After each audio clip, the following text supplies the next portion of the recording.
am I not there? What happened? Oh, my phone turned off. My phone turned off, that's why. Hold on. I'm coming. I'm coming. Don't worry. I'm coming. I'm coming. I'm in the hallway. I'm coming. I'm coming. I I'm I'm getting there. Oh, okay, I know what happened. I know what happened. Hold on. Uh there we go. That should fix it. There we go. There I am. There I am. Hello. I'm here. Sorry about that. I changed some settings on my computer and I have to reset the thing where OBS picks up my model. Hello Ash. Hello Coyote. Oh, thank you for the head pats. Thank you for the head pats comic. Thank you so much. Yes, I got some water for you, Ash. I did. I did. It's right here. Oh, thank you all so much for coming, for being here, for hanging out, for chilling, for relaxing with me. Oh, oh, oh. Okay. Thank you.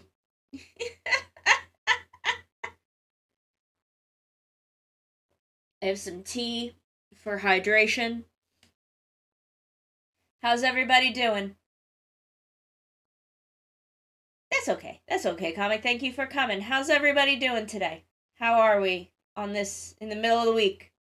It's the middle of the week. It's 4:20. Nice. Nice.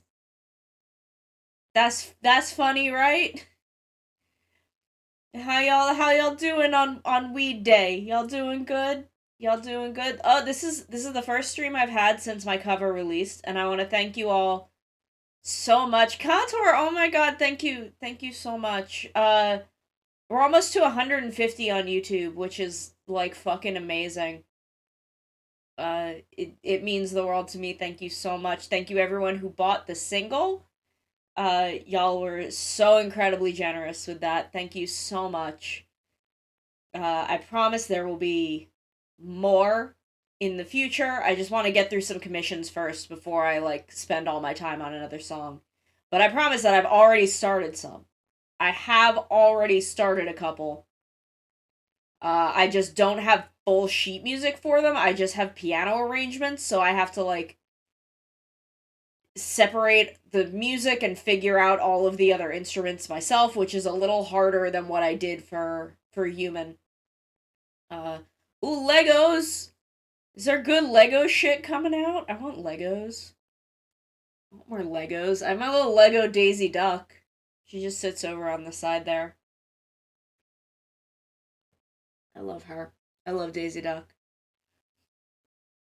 But yes, thank you all so incredibly much for everything with the cover release. That y'all gave me so much support and were so kind.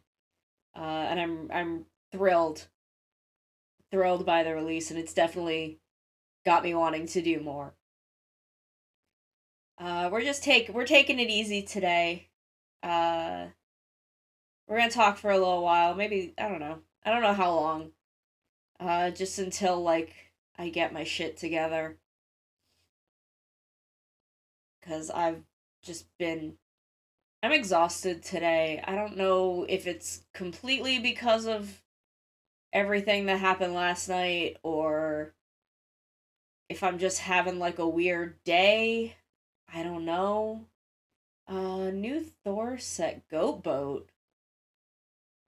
Ooh, interesting. Interesting. I'll have to look. I don't keep up with I used to keep up with Mega Bloks news because they used to have the Power Rangers Mega Bloks sets, and for a hot minute I was really obsessed with them doing the Gokai Galleon. I don't remember what it was called in Power Rangers in Super Mega Force.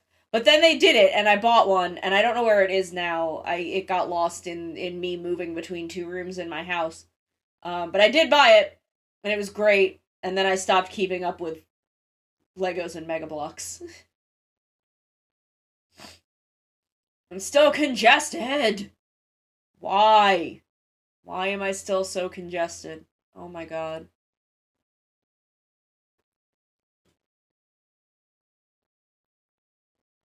Let me put on some music. Let me put on some sick tunes.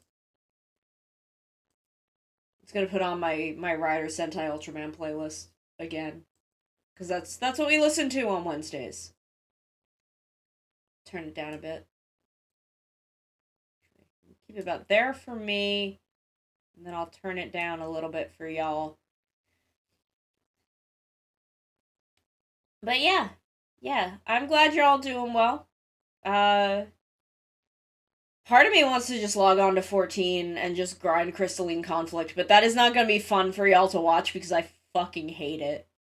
I absolutely fucking hate it. It sucks so fucking bad. It is absolutely fucking miserable. I'm sure if it's a thing that you're good at, like if you played Overwatch or something like that, but I do not know how to be good at it. And they changed all the PvP keys, so I don't know how to do it anymore. And apparently just Dancer perpetually dies in CC. And I don't know how to play any other classes in PvP. I barely know how to play any other classes in general.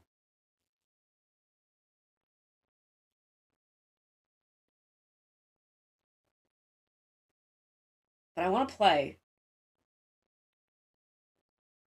But we need to do work in a little bit. We do. Yes, Ash. Where did you leave off?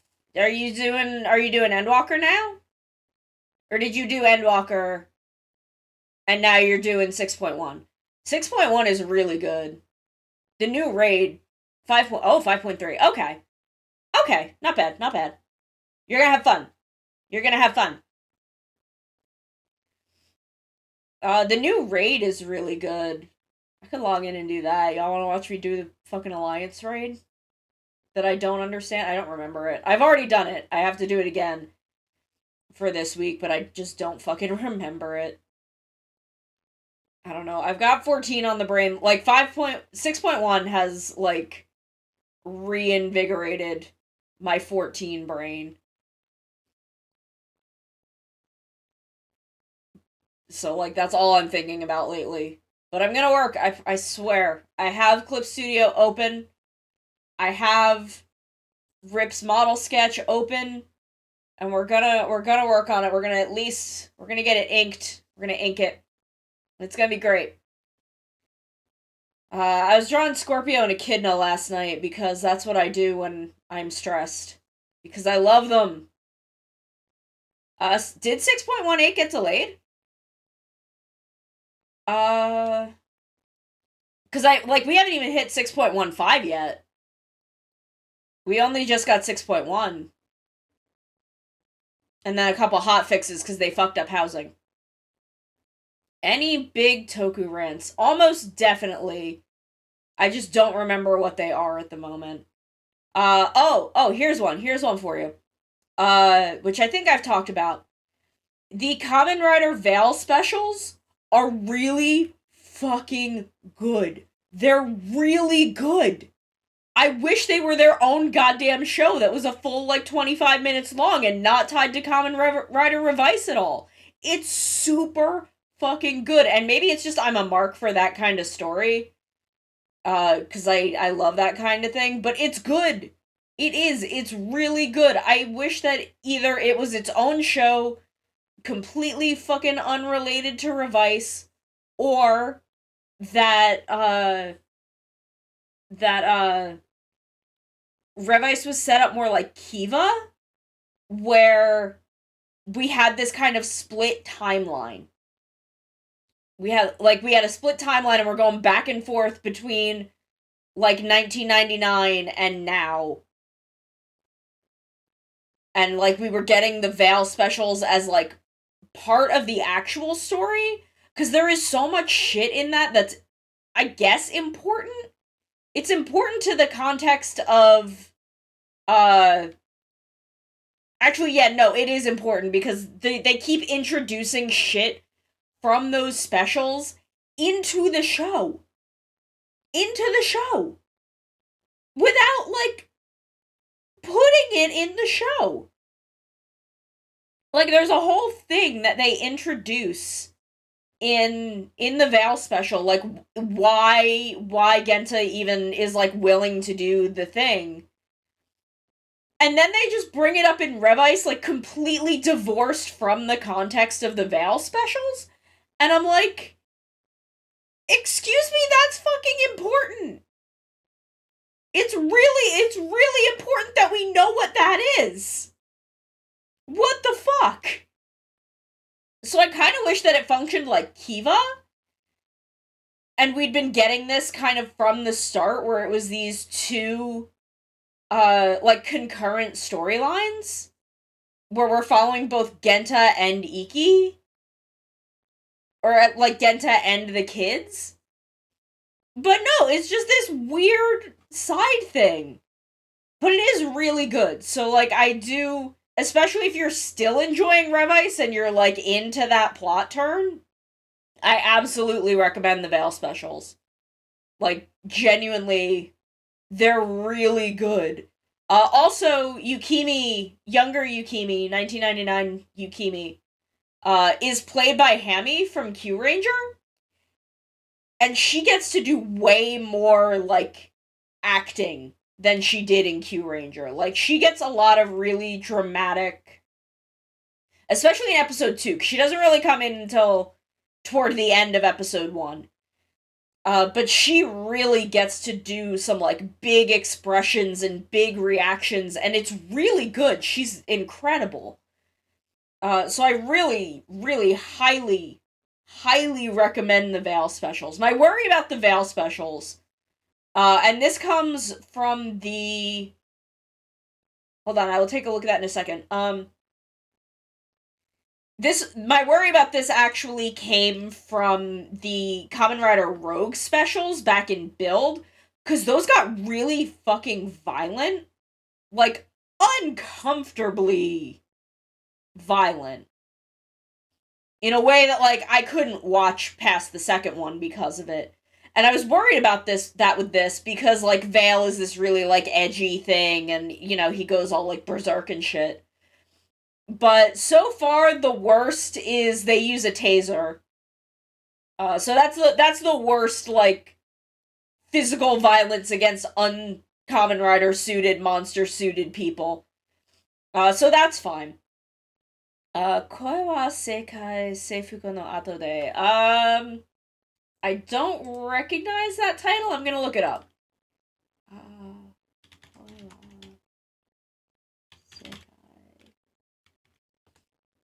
Let me look this up. Love After World Domination. Let me read the plot. Let me read what the plot is. Okay. Okay, I haven't watched this yet, but I did see the trailer for it, and I do definitely want to check it out. I absolutely want to check this out. Hold on, I gotta drink something. My throat is still a little... It's mostly because of allergies at this point, but,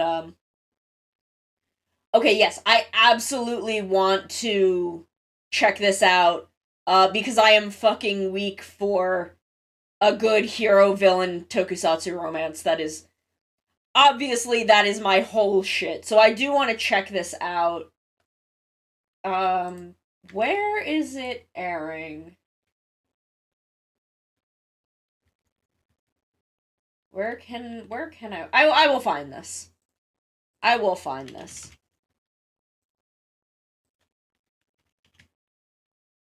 Let me put it in here. I will absolutely check this out. What's Crunchy? Am I Crunchy? Am I being Crunchy? What is crunching? Okay, there's only 2 episodes out so far. I can watch that. I can do that. I can get on that shit. Because I definitely did want to watch this. I am super, super, super hoping that, let me see. Bookmarks, toolbar. Oh, Crunchyroll has it? Okay, sweet. Okay, so a thing that I'm really, really hoping gets an anime at some point is Hiro-san and former General-san. It is a lesbian Kamen Rider villain hero manga, and it's so fucking good. Like, her designs, her fucking tokusatsu designs are incredible. They should hire her to fucking design for an actual season of something. Excuse me. Um, like, they should hire her to fucking do actual fucking tokusatsu designs, because her designs are fucking incredible. And like the writing is good. It's a slice of life comedy, except it's also a fucking tokusatsu story, and it hits all of the right beats, and like it has the right rhythm and energy of a fucking Kamen Rider show. And also it's gay. Also it's lesbians. There aren't even any dudes in this. It's it's so good. I love it. I love Hirocon. Yes, that is the English localized title that I refuse to use because I don't think it's a good localization of the title. But I absolutely, 1,000% I recommend it, Ash. I bought the first 2 volumes in English, because I still want to support it, even if I do not like the way they localized the title. But it's so good. Oh my god. It's so fucking good. I cannot recommend it enough. I honestly I hope Toei fucking hires sometime to do actual designs, cuz her designs are so good. Oh my god. Need to drink some tea. I'm so congested. Allergy season is so garbage. But I'm really hoping that that gets an anime at some point because it's so good. But I do want to check out Love After World Domination. I absolutely want to check that out at some point. Yes, I Ash, I cannot recommend it enough. It is my favorite manga right now. I am behind on it.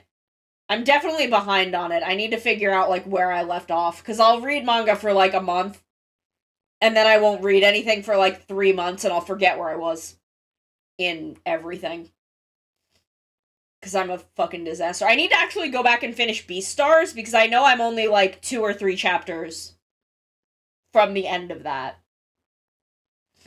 So I need to finish that at some point. But yeah, 100,000%. Hiro-san and former General-san, so good. Bonnie, Bonnie, hi, hi, Bonnie. I had a lot of fun watching you and Tally play Sonic Heroes. Paprikome. Let me look at that. Hi, Bonnie. How are you? How are you, Bonnie? Oh, is that the golf one? Is this the golf one? Ash, is this the golf anime? Because I absolutely want to fucking watch that. Uh, thing y'all may not know about me is that I genuinely love golf. I don't follow golf because I don't give a shit about any golfers, but I genuinely love golf as a sport. Oh wait, no, this is something else. I just am also seeing stuff for the golf. Okay, time travel music anime. Okay, that actually also sounds really cool.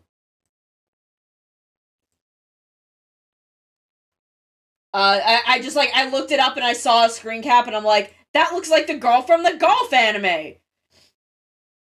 I need to watch the golf anime because that also looks really good. There's some stuff I need to check out. I don't watch as much anime as I used to because I used to watch it like with some friends every week, and then we stopped doing that because lockdown hit. So I'm behind on everything. But hi Thunderbird, Birdie Wing. Yes, okay, yes, that is the one that I meant. I gotta write all this shit down. I'm just like opening a million fucking Google tabs so I remember to check these out later.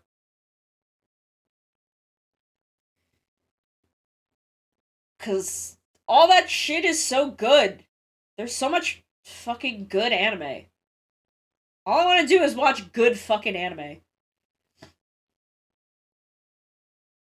I need to make like a little like HTPC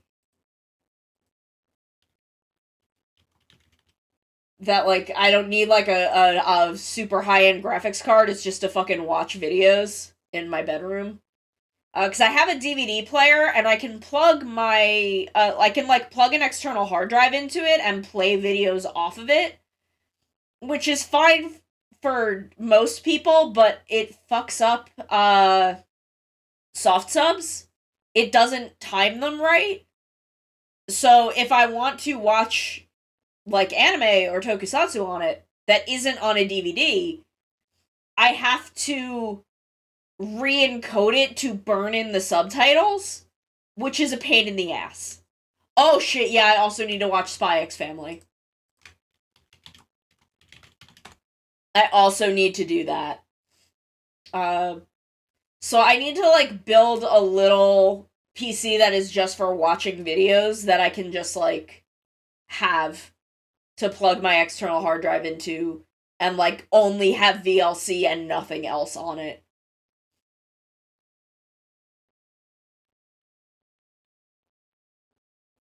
So that I can like watch anime before bed or something. Because that's a lot of what I do in the evening is like after I finish everything is I just sit and watch YouTube. Watching anime is hard simply because it requires more attention. Yeah, that's the thing. But like in the evening, I'm really only watching YouTube, but for some reason the idea of instead of watching YouTube, bringing up VLC and watching a fucking anime on my normal computer, like it's weird. I would rather go watch it in the other room. It's that thing where it's like, oh, I am done looking at work screen. I now must look at fun screen. Like in my brain, even like streaming and stuff, and Twitter and all of that, like that is all in my brain like work. Even gaming to some extent, because like that ties back to streams so much. Sorry, hold on, just a second. Just a second. Just a second.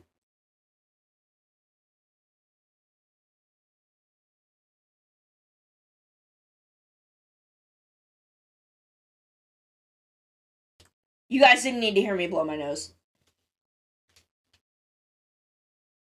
You guys didn't need to hear that, so I muted it. I'm still really congested. I think it's just allergies now. But going like right from that cold into hardcore allergy season has been so rough. But yeah, like honestly, I don't even play a lot of games on my computer. I only really play Final Fantasy 14. Most other gaming I do is on my Switch, which I can do in either room. So, you know. I'm sorry I'm so sniffly. I'm disgusting, I'm sorry. But even playing 14 not on stream, yeah, Blow Nose SMR is premium service. You gotta request that in the supporter Discord channel if you want that. But yeah, so where was it? Like it's also 14 is also a really social activity and I like am usually in a voice call when I'm playing with the people that I'm playing with. So that is also like sitting at desk computer thing. That reminds me, I need to message Yuki and Archknight about a thing. I keep forgetting. Unless someone wants to buy the one off my throne. Buy the Tartarus off my throne, but don't, because it's like $120 and that's way too much money. I'm sorry, I'm so congested and it like fucks up my breathing. What are you doing? I'm working. No, you're playing those video games. Exactly, I'm working. Now leave me alone and don't you dare leave the door open. I mean, like, for me, if I'm streaming, it is work. This is a lot. It's hard. I mean, it's great. I'm so grateful that this is a thing that I've stumbled into and am working toward making my full-time gig. I wish that I had enough hours in the day to do 40 hours a week. If I could do 10-hour streams, god damn it. If I could do 10-hour streams and stream 4 days a week.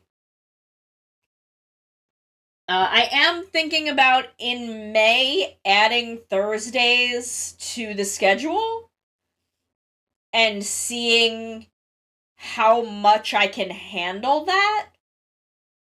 So the schedule would be Wednesday, Thursday, Friday, Sunday.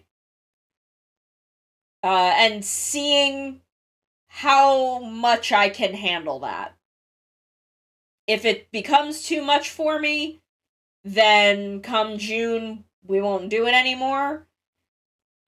But I want to be able to do, I might make Sunday the art day, and have Wednesday, Thursday, Friday all be gaming days.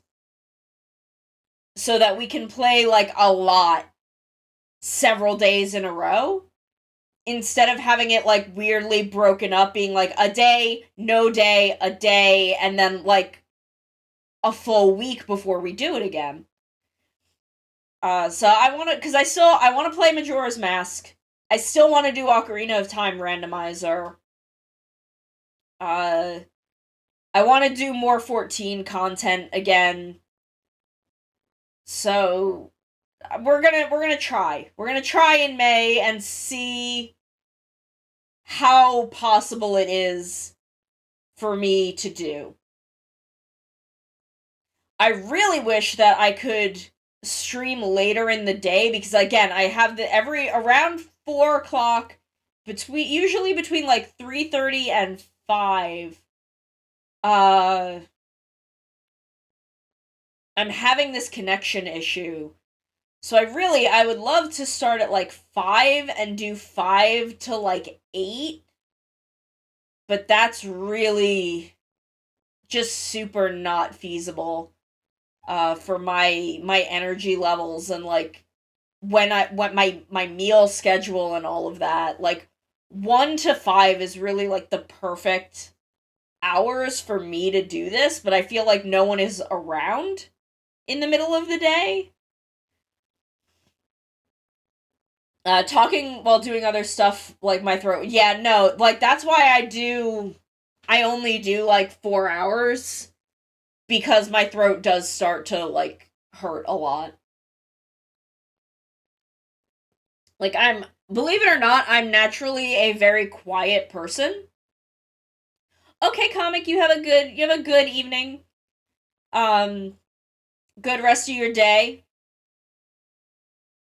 But yeah, like, after a while, I am naturally a very quiet person, so, like, talking so much, does start to strain my throat a little bit. Because my voice is not used to doing that much stuff. I've also been thinking about checking out Live 2D, because what is it, like, the new, like, plugin What is it called?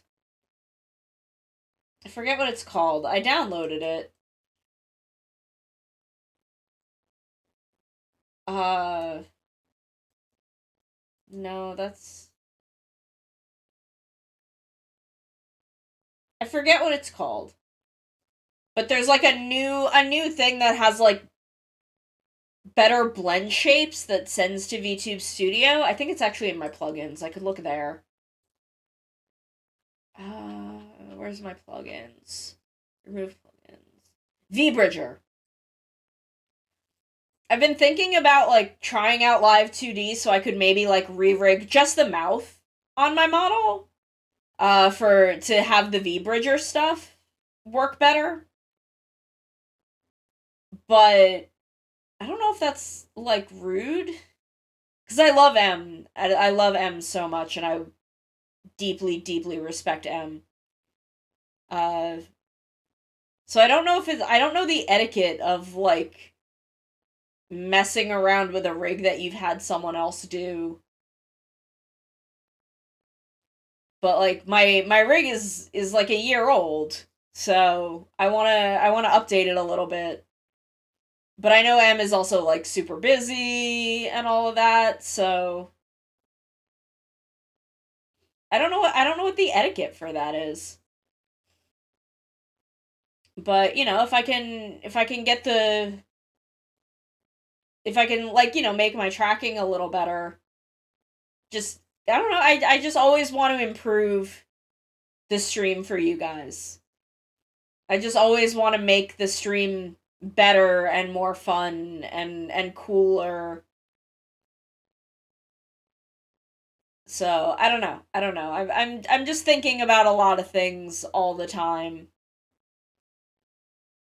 Uh but yeah, I don't know what the etiquette of that is, but I respect M so much. I should maybe just talk to her about it.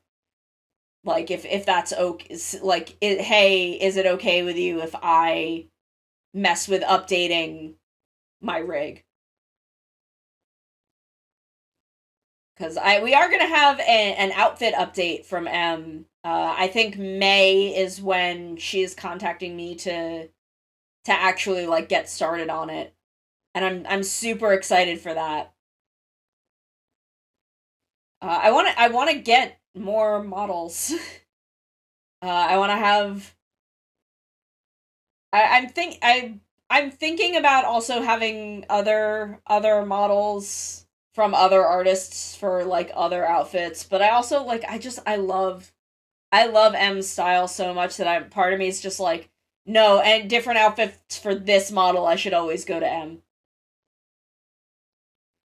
But I don't know. There's a lot of stuff coming in the future. And also I want to do more physical merch, but I should probably do more digital merch first. I really want to do the sound drop keychain. I'm still like thinking about that all the time because I love that idea. But it's a thing where like I have to do these production costs and I don't know how much will sell. Cuz I've still got the 2021 summer charm. I've still got a bunch of that in stock. Though I'm thinking about taking that off my Etsy and putting it on my coffee cuz my Etsy is not super related to my VTubing content. So I could theoretically put it up in my coffee shop and maybe it would be a little more visible. Abare Matsure. Get up.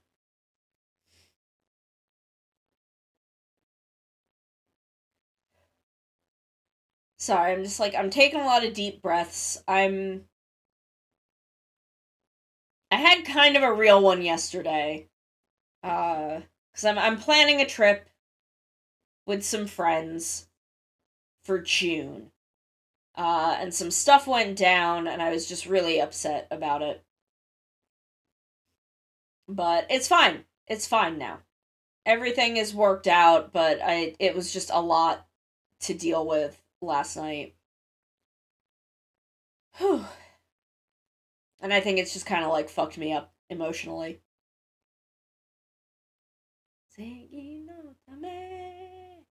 So I get really distracted by fucking Masaki Endo.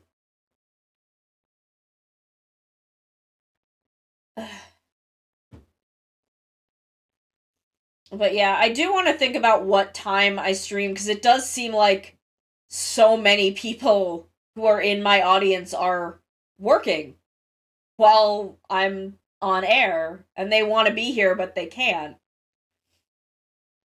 And I'm like, I wonder how many other people who, check out VTuber streams would be here, maybe, if I was not, in the middle of the day during weekdays. It's Maru!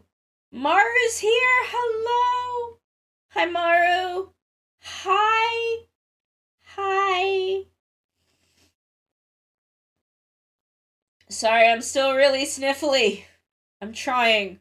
I'm trying not to be, but I forgot. Oh, shit, I forgot to take an allergy pill this morning. I meant to. And then I forgot. Because my brain is all over the place. Oh, Maru, thank you for the head pats. Thank you. Makes me happy.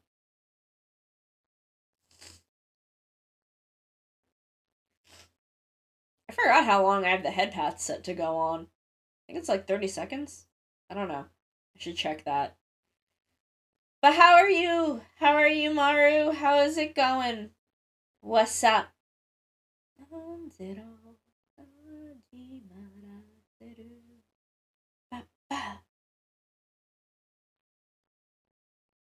Brain no work. I feel that. I feel that so deeply in my soul, in my heart. I relate so much. Sharing tea with a fascinating stranger is one. Yeah, oh my god. I would love to just sit in a tea shop and have, like, interesting people come tell me about the stuff they do. Maybe I should have some VTubers on for tea. Should invite some other VTubers on for tea and have tea with them.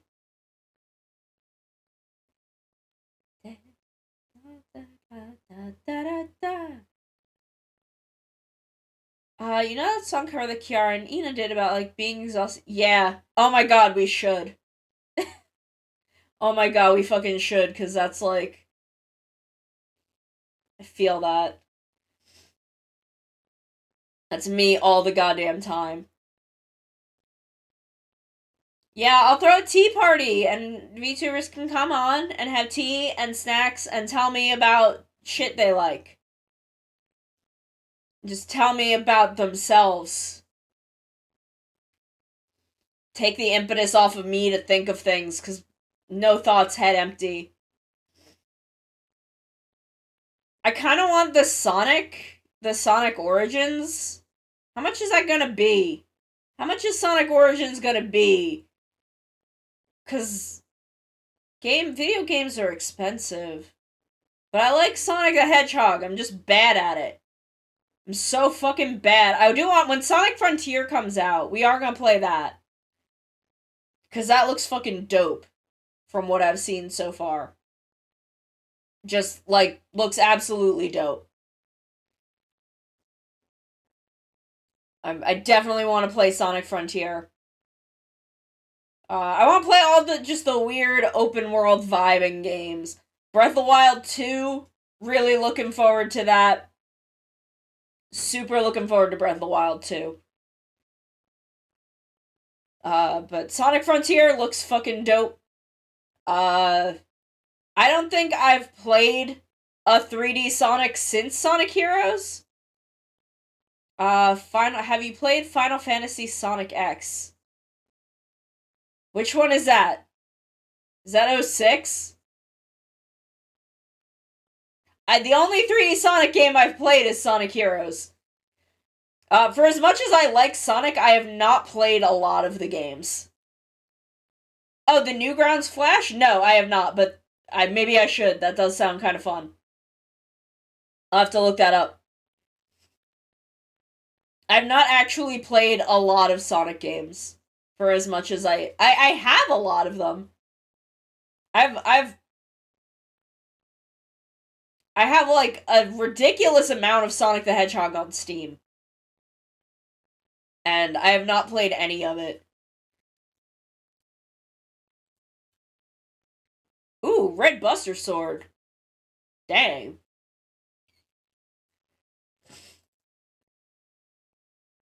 Oh my god, why am I so freaking congested? Sonic Quest. Maybe we should play Sonic Adventure on stream. I've never played the adventure games. I've never fucking played them. Maybe we should. Because I have them. I have them for PC. Sonic and Sonic. I have All Stars Racing? How many fucking Sonic games do I have? Lost World? Generations? We should play Forces. We should play Sonic Forces.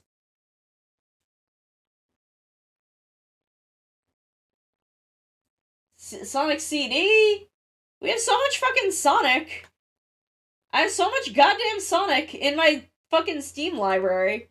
I haven't played any of it. So I'm a disaster.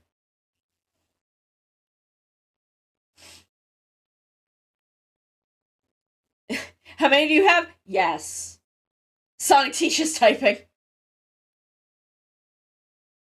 I've definitely played Mario Teaches Typing. I've definitely played it. It wasn't the typing game I grew up on, which also wasn't Mavis Beacon. It wasn't Mavis Beacon, I'm pretty sure. Maybe it was. I don't think it was, though. I had a typing class in middle school, except I had already been using computers since I was, like, 4, because my dad was just really into, like, the new technology of the 90s. So, like, we had internet back when Prodigy was the only, like, commercial ISP. Like, we had that shit. So I've been using a computer since I was a fucking toddler. So I already, like, I would get through my shit, and I also, like, wasn't fucking looking at porn on the school computers. So my teacher was just like, you can just sit over here away from everyone else because they're obviously making you uncomfortable, and just do whatever you want. So for about I think it was for a quarter. I don't think it was a full semester. For an entire quarter, I just had a free period of school where I was sitting there writing fucking Magic Knight Rayearth fanfiction. Like, fucking school-sanctioned Magic Knight Rayearth fanfiction for 45 minutes in the middle of my school day for an entire quarter. It was great. Because I was already the fastest typist in my class. So I was just like, I would just do the fucking typing program. And I was fucking bored. It was great. Yeah, Contour, we're talking about how I was writing fanfiction in one of my middle school classes. Not even as an assignment, but my teacher didn't give a shit what I did because I wasn't looking at porn on the school computers. So he just let me, like, sit on the other side of the room and write fanfiction. It was great. I think I also wrote fanfiction for my creative writing class in middle school, but they didn't know it was fanfiction. They didn't know that. I didn't tell them. Because they didn't care. They weren't, like, whatever. They didn't give a shit. Like, it wasn't plagiarized. I wrote it. I was just, using Rayearth and Sailor Moon characters. Because, I don't know, that's what I did. I wrote a lot of fucking fanfiction back in the early 2000s. Late 90s, early 2000s. That's just what I did. I was that kid on the internet. I have a tendency to, like, not write fanfic, but just mull it over in my head forever where it just lives. Oh my god, Ascot deserves more of a backstory. He fucking deserves that. I love that boy. I on and off write fanfiction now. I got back into writing fanfiction when I was, working in an office. Because as I've mentioned about that office job, I was there for 8 hours and I only had about 2 hours of work. So if I ran out of episodes that I had brought to watch, or if I was watching an episode and I got a particularly fun idea, I would write fanfiction in between phone calls. Again, my boss didn't give a shit because I only had 2 hours of work and I did it within the first 2 hours of my workday. And then she'd be like, well, as long as you're answering the phones, I don't give a shit what else you do. So I got back into writing some around then, which you can find because I am the only one into the characters and pairings that I'm into, so if you look up those characters and pairings on AO3, it's not hard to find me. But if you do, fucking pretend you didn't. But I've got a lot of half-written Kyuranger fanfic because I'm fucking obsessed with Echidna. So I've got a lot of half-written shit about her and about Scorpio. Mostly about her, but eventually Scorpio was involved because I also really like Scorpio. So, you know, there is a Scorpio Echidna fanfiction on AO3 that is not written by me. If you find that, that is not written by me, but I am very into it. Summoners were hunted down, people scared of their monsters, Ascot ended up as an orphan, raised by non-summoner parents. Then when his summoning powers manifested when he grew up, the village freaked out and cast him out. So he went from town to town, getting kicked out every time until he Oh! That's cute! That's cute. It's sad, but it's cute. Yeah, it does actually work, like, really well in the Rayearth setting. Like, it fits super well. Yeah, no, I still think about just how fucked up Clef is as a character. And that it's a thing that never really gets addressed. Is how how complacent he was in all of the fucked up shit that happens in season 1. And how he just essentially is, like, he's resigned to, like, condemning all of his students to death. And I'm just like, buddy, that's fucked up. That's multiple people. That is, you got 3 whole students that you're just totally fine with getting dead in this ordeal. And it's like, buddy. Buddy. Are we gonna talk about this? Are we gonna address this ever? Ever? No? Okay. Okay, I guess. Like, it clearly weighed on him a lot, but some people will summon girls from another world to awaken sleeping gods and pit them against their former students rather than get therapy. Yeah, like, buddy. Instead of, because there's the whole thing where, like, he fucking talks to Emerald about this. And is like, yo, bitch, that sucks. But I guess we're doing this. And I'm like, you're okay with this? You're not gonna, like, think this through? Come up with anything? You're just gonna be like, well, I'll just tell them to come. I'll tell them where to find you. And then fucking lies about it. He straight up fucking lies to the three of them. She didn't tell him. Emerald did not tell him to tell those girls Zagato kidnapped her, go kill him. That was not her plan. He came up with that shit himself. He decided himself. Like, oh yeah, okay, well, you know, I'll have them kill Zagato. And probably Alcyone, because she's gonna do what Zagato wants, because, you know, she wants on that. So the two of them are gonna get dead, and they'll either have to also kill Emerald, or Zagato being dead will solve the problem. And I'm like, excuse me?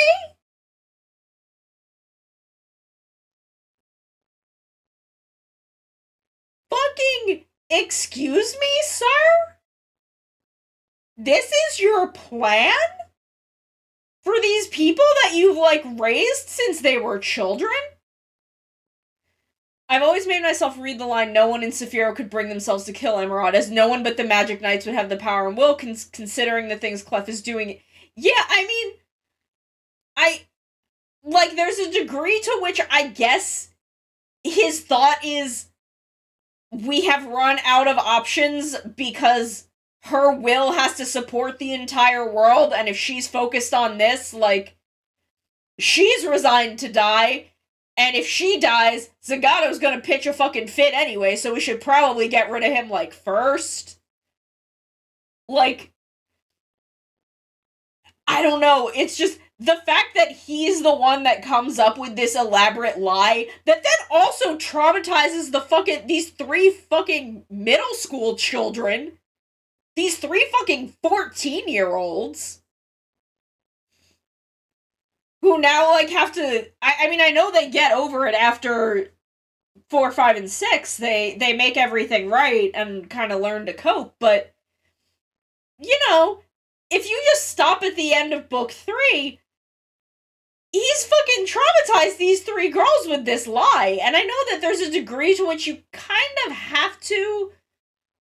Because you can't just be like, yo, this princess summoned you to kill her. You need to go make her dead.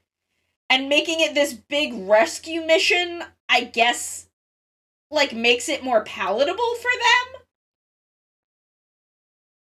And I'm like, I'm not even looking at this on a metatextual level with, like, larger themes. I'm just looking at this entirely in the context of, like, the actual things that happen. There's a degree to which I kind of understand, just on the level that, again, like, the idea of you are here to kill a person who has technically done nothing wrong, like, they wouldn't be able to do it. And they have to, air quotes, have to, but I don't know, just something about the way that he lies about Zagato and Alcyone and everyone else who is following Zagato either by choice or by force, where I'm like, Sentai villains are the good guys here, actually. Which, again, is a thing that I'm fucking weak for. I love that shit. It's my absolute garbage. I love it every time. But, like, you know, you can see, especially, you know, Rare Earth came out in 94, right? Like, Rare Earth came out in I'm pretty sure 1994. As much as I enjoy the Rare Earth anime, I get why they... Yeah. I mean, absolutely. It is 100% fucking cowardice. But also, I get it. I do get it. But, like, I want to look at something. Okay, season 1 is 94. Which is, yeah, so, like, this was coming off of, like, Dairanger.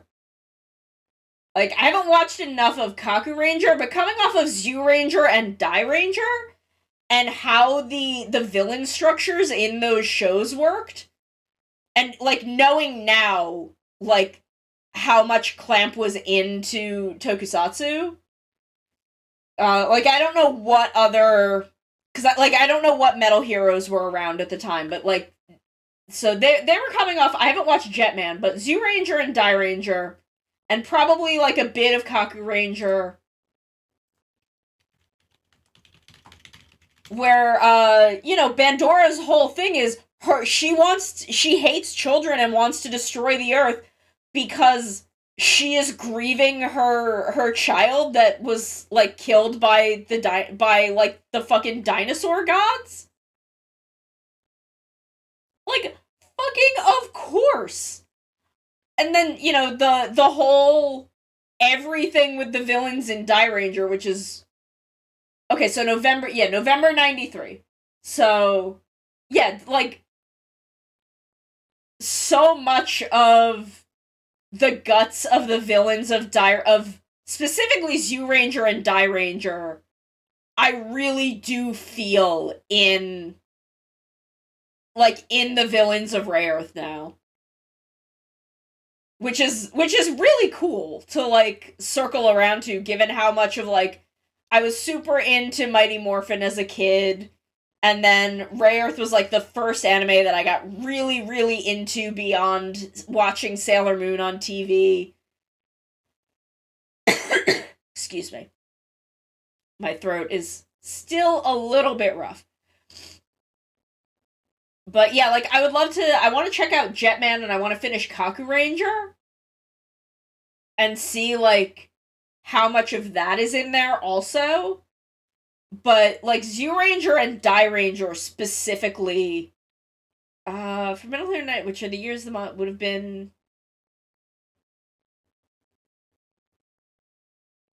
Okay. Okay, yeah, like, I don't know those really well, but, like, those, like, Metal Hero and Sentai would have been the two big things around that time. Yeah, Next Level's so good. Yeah, I can definitely... Rayearth has a little bit of that, a little bit of the Inoue-ism in it. Where everything starts out and seems really cool and like exciting and dramatic, and then gets really like weird and dark. So I would not be surprised if Jetman also had a lot of influence, just because Inoue. 01 Driver and Decade Driver. Maria Ryu Gray Love Triangle. Ooh. The drivers, I have a double driver, I have, a Garen buckle and a Liangle buckle.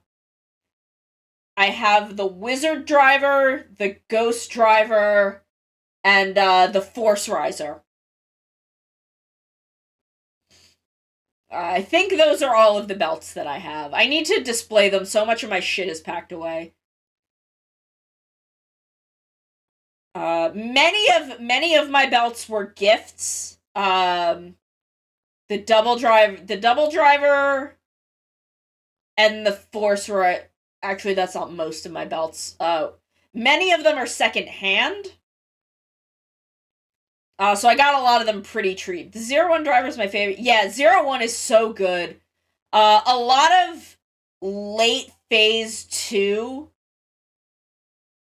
Ooh, yeah, I want a Shot Riser. A lot of later phase 2 belts, especially from Ghost forward, are super chunky because they made these really big gimmick toys. Actually, yeah, Drives is also a little bit chunky. Like, early phase 2... Yeah, the thing is, like, yeah, Forza's works so well for what it is, where later phase 2, they get really chunky for no really necessary reason.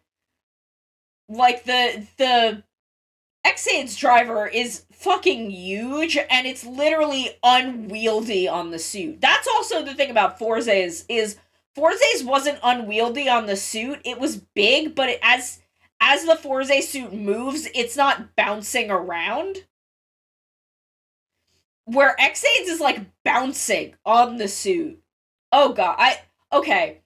I do love Cross Magma. Build actually isn't as bad as some of the others. Like, Build is a lot slimmer than most of the other belts around that time. Oh, the fucking Rev Ice, the fucking Sword Driver. Oh my god. Thank you, Ash. Okay. I don't mind the Sword Driver as much when the sword isn't in it. I don't like it. I don't think it's interesting to look at in any way. But I think it's functional when the sword isn't in it. When the sword is in it, it feels like they're just going to fall over to one side. That belt is so fucking unbalanced that I can't deal with it. Also, yeah, that's also true, Bonnie. But yeah, like, the Ex-Aid, the Gamer Driver is so fucking unwieldy. It's the same with the Ghost and Ex-Aid. Their belts both just, like, bounce around on the fucking suit. And I don't know what the initial plan for this was, but the Ghost Driver, under that, like, sheet of almost opaque plastic that's over it, there's, like, a horrible monster face under that. You can, like, take it off the belt, and there's a horrible monster face under it. And that feels so fucking plot relevant, because it was this, like, it's really intricately designed, but you can't see it unless you take that, like, the sheet off of it. And I feel like that had to have been planned for something, and then the plot of Ghost changed. And they just never did anything with it, and I'm mad about it forever. Yes, the Buggle Driver is actually great. And, like, the Gamer Driver, I don't mind. I think it's functional. I just hate that it, like, bounces around on the suit. I wish that instead of, I wish that the game cartridges went in, like, turned 90 degrees from how you normally put them in, because I think they could have built a much slimmer driver that way. And I think it would have been fine. But they set it up where you could put, like, 4 of them in there, and it's a mess. It's a fucking mess. But the 01 driver, the I forget what it's called. That belt is beautiful. It fucking looks like a gaming mouse, and I stand by that, but I still love it.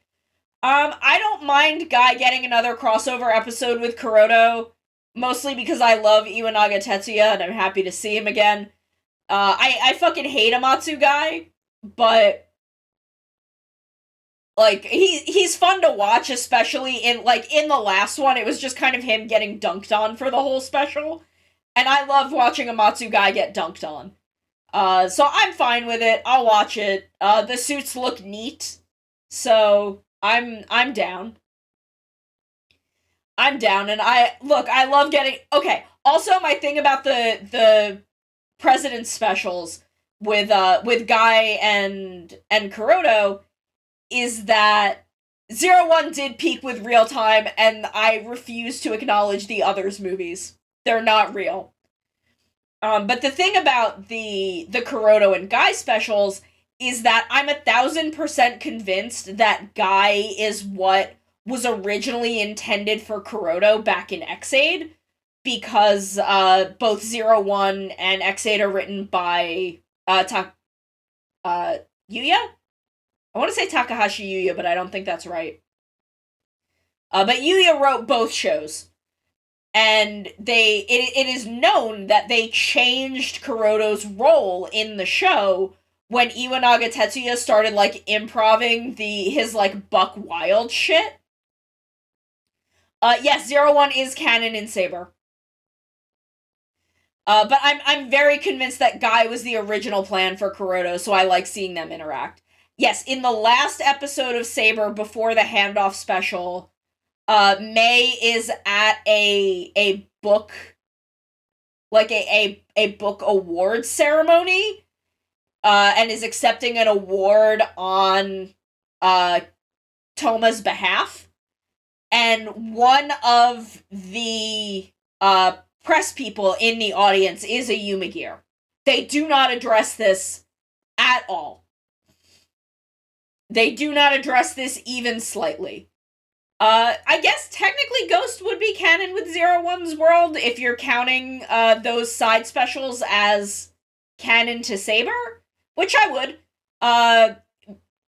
I'm pretty sure those specials are entirely because Ghost and Saber had the same writer. And that Canon's actress was really popular in Kira Major. So they let her come back and gave her some closure in Ghost. I wouldn't count Revice as canon to the Saber universe because the Revice we know. Just because the Revice, like, the Iki and Vice and George that appear in the handoff special are so incredibly different from the ones that appear in Revice proper. So, I don't know if I would consider that episode canon to either show. I'm gonna drink a little more tea. I do not like that handoff special. I like Revice a lot, even though I have a lot of hefty critiques for some of the choices they made at the halfway mark. But that handoff special, especially for the Revice cast in it, is so wildly out of character. Zio is weird because Zio kind of loses the thread of what is and isn't connected. Double and Forze are definitely connected because Foundation X is canon to both. They are in-show canon to both. There is a special for X-Aid that involves Foundation X. Things being canon to Decade is hard because Decade is so tied to alternate universes. Hold on, I need to blow my nose again.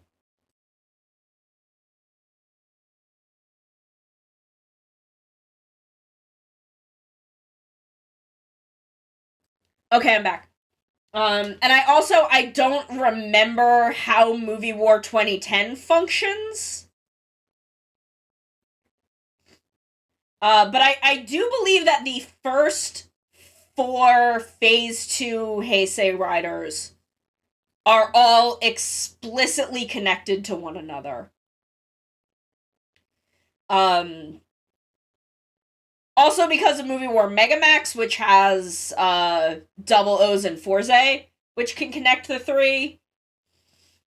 But also, Foundation X is within both Double and Forze. The ending of Double is with Kogami being tied to Foundation X is not canon to Double, or not canon to O's. Because Kobayashi Foundation X was supposed to span the length of Phase 2 Heisei as we know it. They obviously at that time didn't know that Heisei was going to end the same year as the 10th Heisei Phase 2 rider. But Foundation X was supposed to span 10 years, the 10 years of Heisei Phase 2. But then Kobayashi was given O's and was like, I don't want to deal with that. That doesn't fit the story I'm telling. Fuck that. So that little handoff tie-in at the end of Double is not canon to O's. I did at one point have a spreadsheet that I may still have, where I was actually charting a timeline of events across all of Heisei. I do not know where it is. Oh, Unified Rider Timeline. There it is. That Actually, it was actually going all the way back to 1971. Because April of 1971, which again, I think was chosen on purpose. But that was when the native. Okay, Myron, no worries. That is when the native worm land on Earth. I never actually like went through and finished this.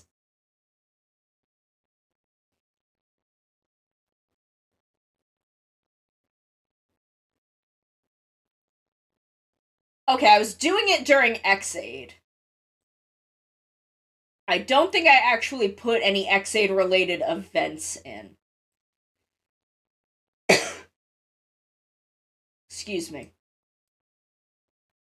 But I was just curious to see like what events lined up and like what could have been involved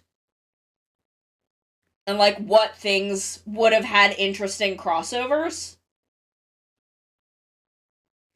Cause like by the timeline, Narumi becomes Kamen Rider Skull like 2 months before Kuga starts.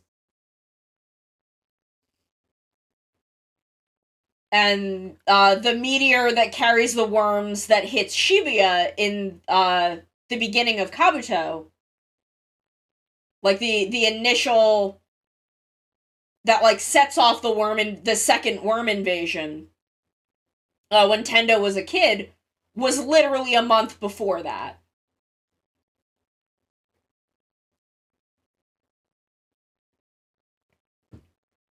Actually, around this same time, Igarashi Genta is being turned into Kamen Rider Veil and is meeting Yukimi.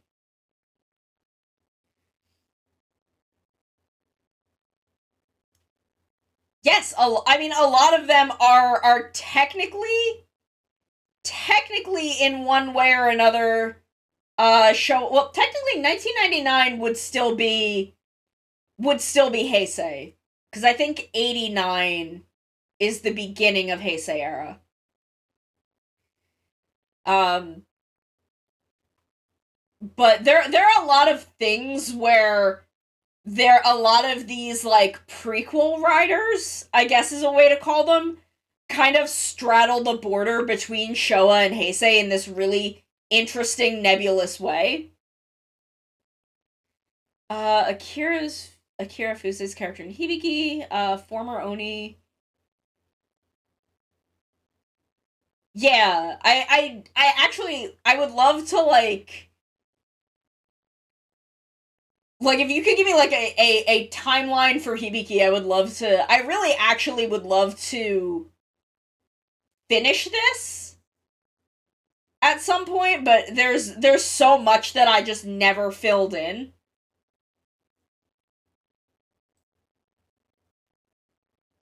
Ghost would actually be really easy to fill in because I do somewhere actually have a breakdown of the events in Ghost by the exact calendar date they happen in show. Because not to come back to fanfiction, but during Ghost, I was writing a lot of fanfiction about Onari and Javert because I don't have a problem. They are perfect and I love them. Thank you. But because Ghost breaks down in such a very specific way due to the 99-day timelines in it, I was able to, like, get exact dates for when everything happens. So Ghost would actually be really easy to get in here if I could, go back and get those notes.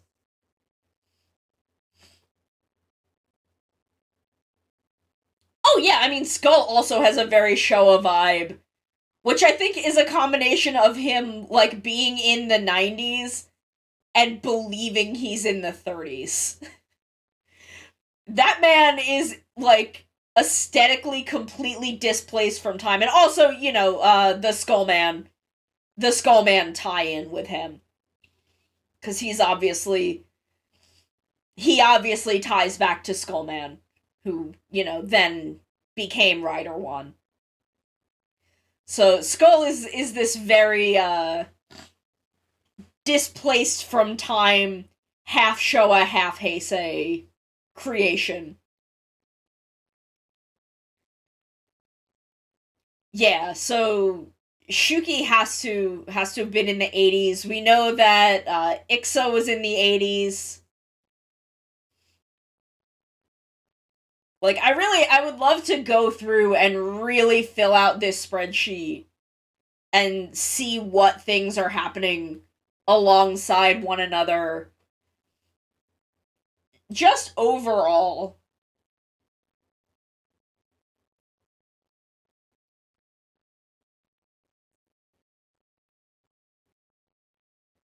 It's just really fascinating to think about when you end up with where like Heisei, you have a lot of Heisei or Reiwa riders now, or late Heisei riders, where they're like born in 2000, and so much of Rider is already an established thing, and then you've got them just like born, just born. Because like Iki graduated high school in 2018. He would have been 18, because that's when you graduate high school. So he also had to have been born in 2000. We know that Sogo is born in 2000. And then Daiji is probably Daiji is a couple, like, I think based on how old Iki looks during the fire when he's a kid, he's somewhere between 4 and 6. I'm very bad at aging kids at that age. So, and Yukimi was pregnant with Sakura during the fire. So Sakura would have been born in like 2005, 2006, which is fucking wild to think about because that's the year I graduated high school. Oh my god. I feel ancient. I mean, I am ancient. I've existed as long as the earth has. But it's just so interesting to think, like, and 2006 is when Kabuto is happening. So at this same time that Kabuto is happening, Sakura is born. Like, it's just wild to think about when you put all of these things on a timeline together.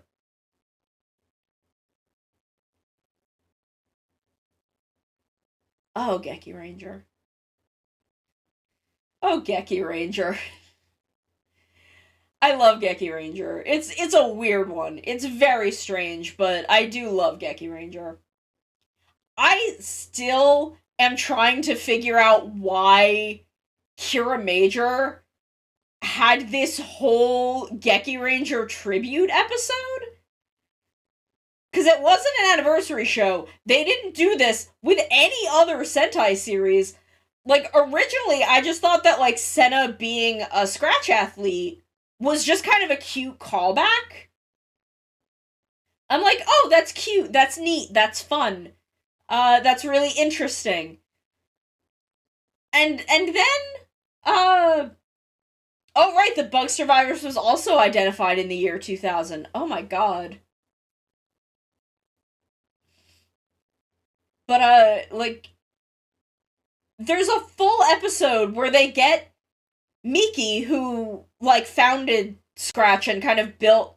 Hello, Puff Hippo! Welcome, thank you for the follow. We are talking about Kamen Rider and Sentai and timelines and wild shit.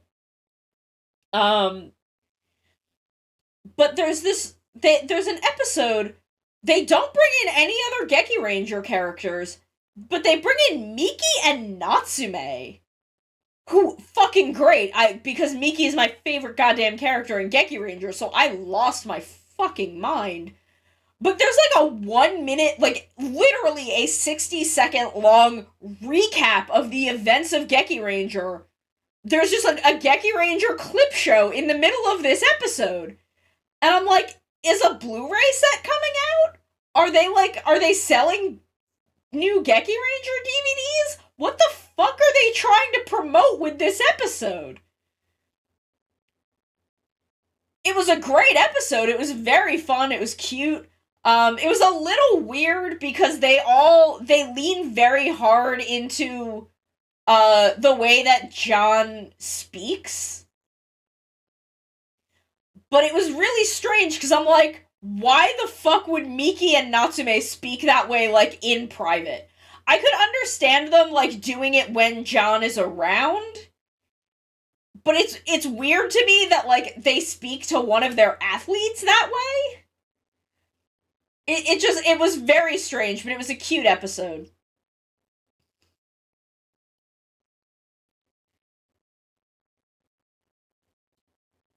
So I want a little bit of tea.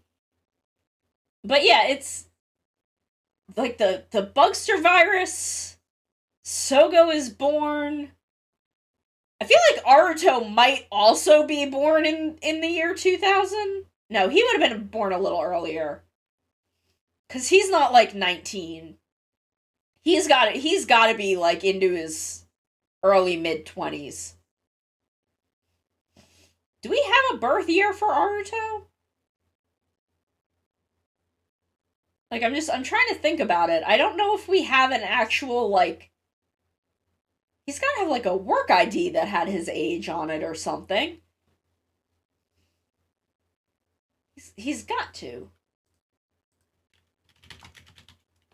So I'm pretty sure his birthday was May 1st or April 1st.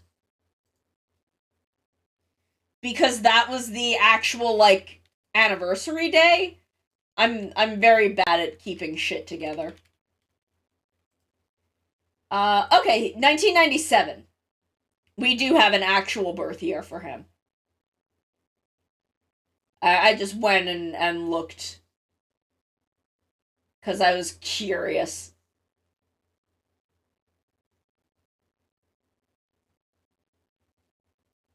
So, 1997. Okay. I want to, like, nail down a lot of birth years for Kamen Riders. I don't know why that seems like a fascinating vehicle for me.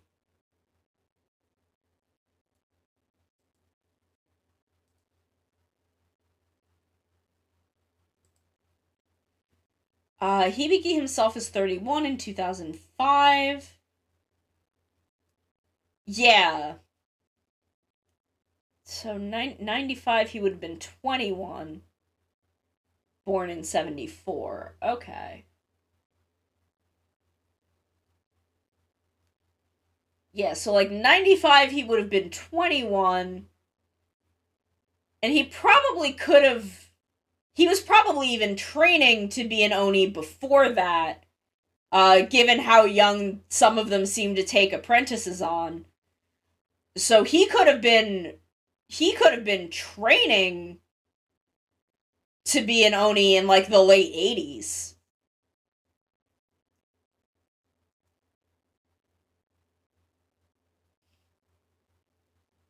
Because I could see him at 21 pretty much picking up the title of Hibiki. And from 95 forward...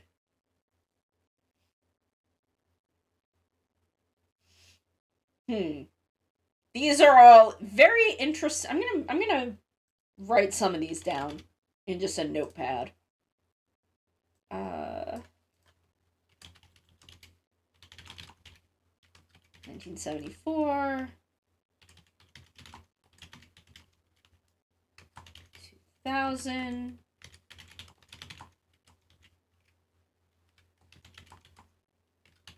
1997. Hello! Hello! Welcome, Fairy Princess. Welcome. We're talking about tokusatsu and timelines and when shit lines up. Yes, I know there is a lot of stuff that goes way, way back. Way before all of that. I also need to go, like, into the future with some shit, too. With Aqua. Like, do I? I only did it up to 2016, but, like, Aqua was 2040 something? Yes. Yes, they are definitely active all through Showa. Probably just, yeah, it ebbs and flows, so they're probably kind of less active sometimes, more active other times.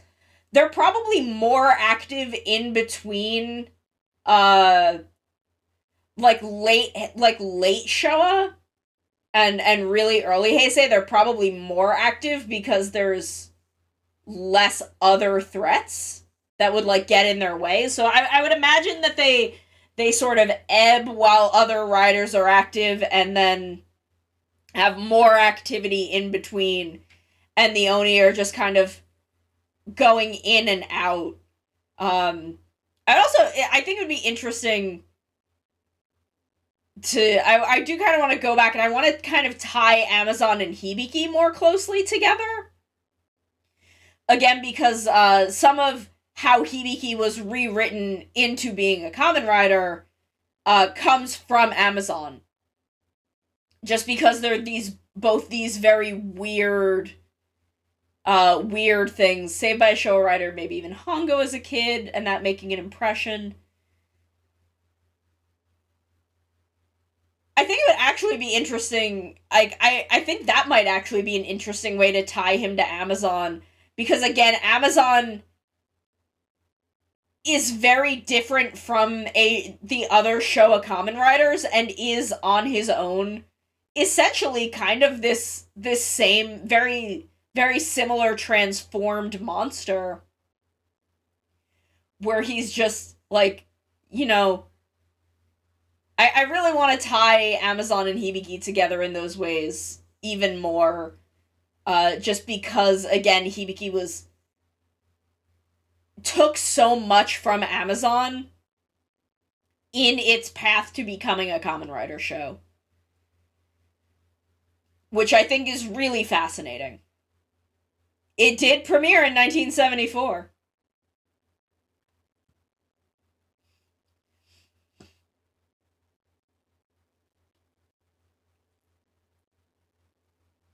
And that after Amazon was done, he just kind of traveled around doing shit. I love that boy. He's a fucking disaster. Overtake you. Hey, hey, hey. Like, it's just, I really love Amazon and Hibiki as these parallel, just weird beings that exist in the middle of their eras. Just these strange, not quite riders. Like, these riders who aren't proper riders, that don't have these normal kind of, like, the belt or the even, like, a wrist way of transforming, and are these kind of physical, visceral transformations.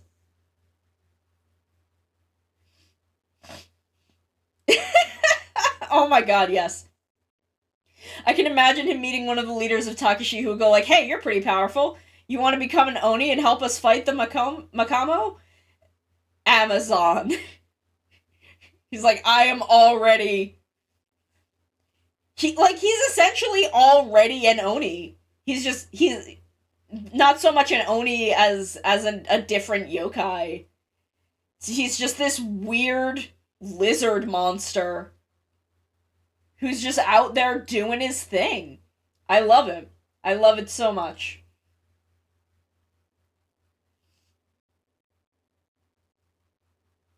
But yeah, he's just, like, weirdly in the middle. in the middle of his era, just like Hibiki being kind of a weird thing that changed the pace and tone of what Kamen Rider can be.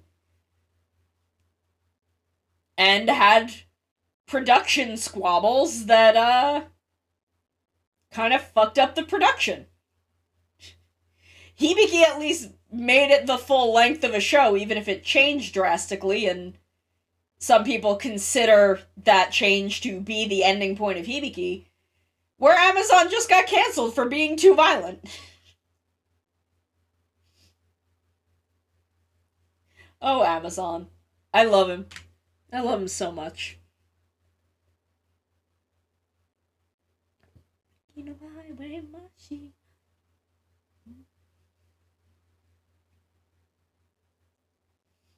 Like there's just so many there's so many interesting parallels and cycles within Kamen Rider, which is again why I like to break Heisei into 4 parts instead of 2. I acknowledge the utility of the Phase 1 and Phase 2 Heisei, but I prefer my 4-phase Heisei system. Just because there's narrative cycles in the 4-phase Heisei system, which they're just interesting. They're just really quite fascinating. Because if you look at it as a system of Kuga to Hibiki, Kabuto to Decade, Double to Gaim, and then Drive to Zio. I think it's these really interesting narrative cycles of them hitting back to basics and spinning out on that first show in really interesting ways until Rider becomes almost unrecognizable, and then going back to basics and taking those new things that the last show kind of brought in and spinning out from there while going back to the root of what Rider is. And then phases 2 and 4 end on a retrospective of the 10 of their halves, essentially, of the 2 cycles that they were a part of.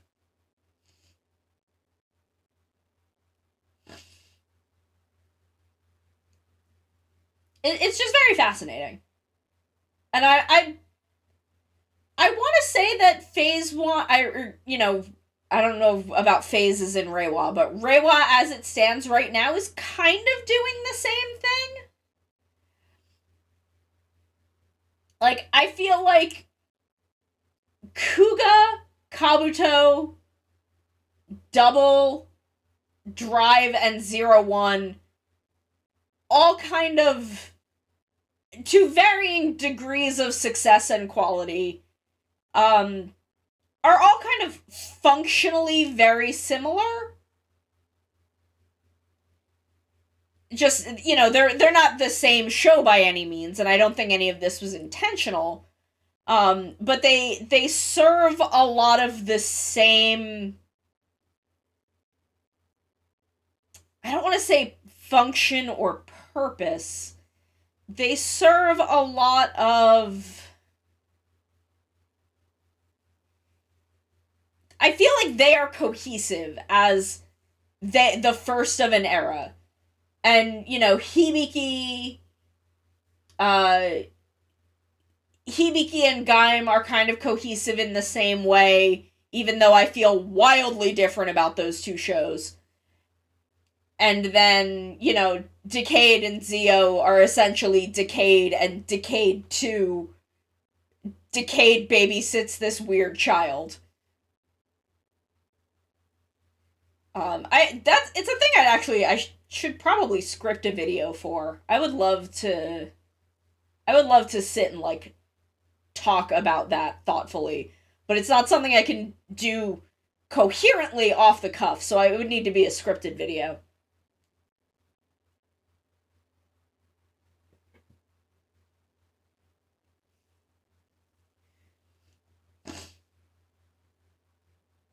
The Kamen Rider timeline iceberg. Yes. I mean, like, this is me because I think about Shroud all the time. I love the idea of her having, like, been an intern at Zect.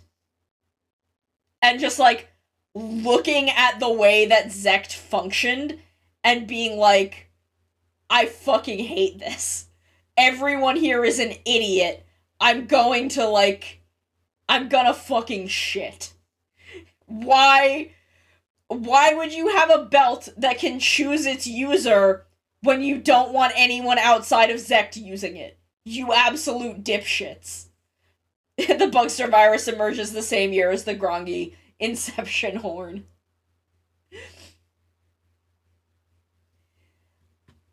Like, and at the same time as that in 2000, Kanzaki Shiro starts developing the Advent Dex. That's also happening when the Bugster virus and the Grongi are emerging. Bono and Krim create the Roidmude at the same time as that. Like, all of these things happen in 2000, which I think are supposed to be, like, little nods back to Kuga.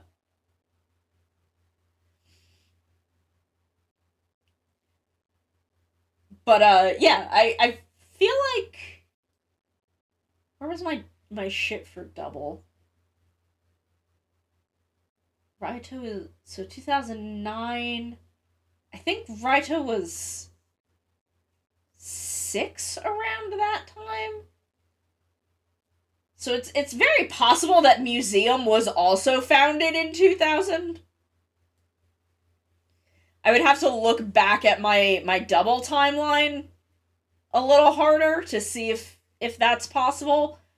But Museum was well into being founded and doing research on the Gaia Well at the time that Raito fell in and died. So, and that was, did I say 2006? 2009? 2009. Or no, 2009 is when Raito is rescued from Museum, at which point he's 16.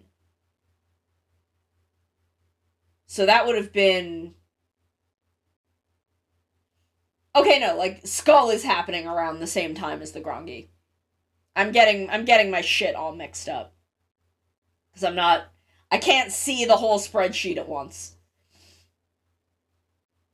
But yeah, so, like, Skull is happening at the same time as the Bugster virus is emerging, and the Grongi appear, and Shiro is developing the Advent Dex, and Bono and Krim are creating the Roidmude.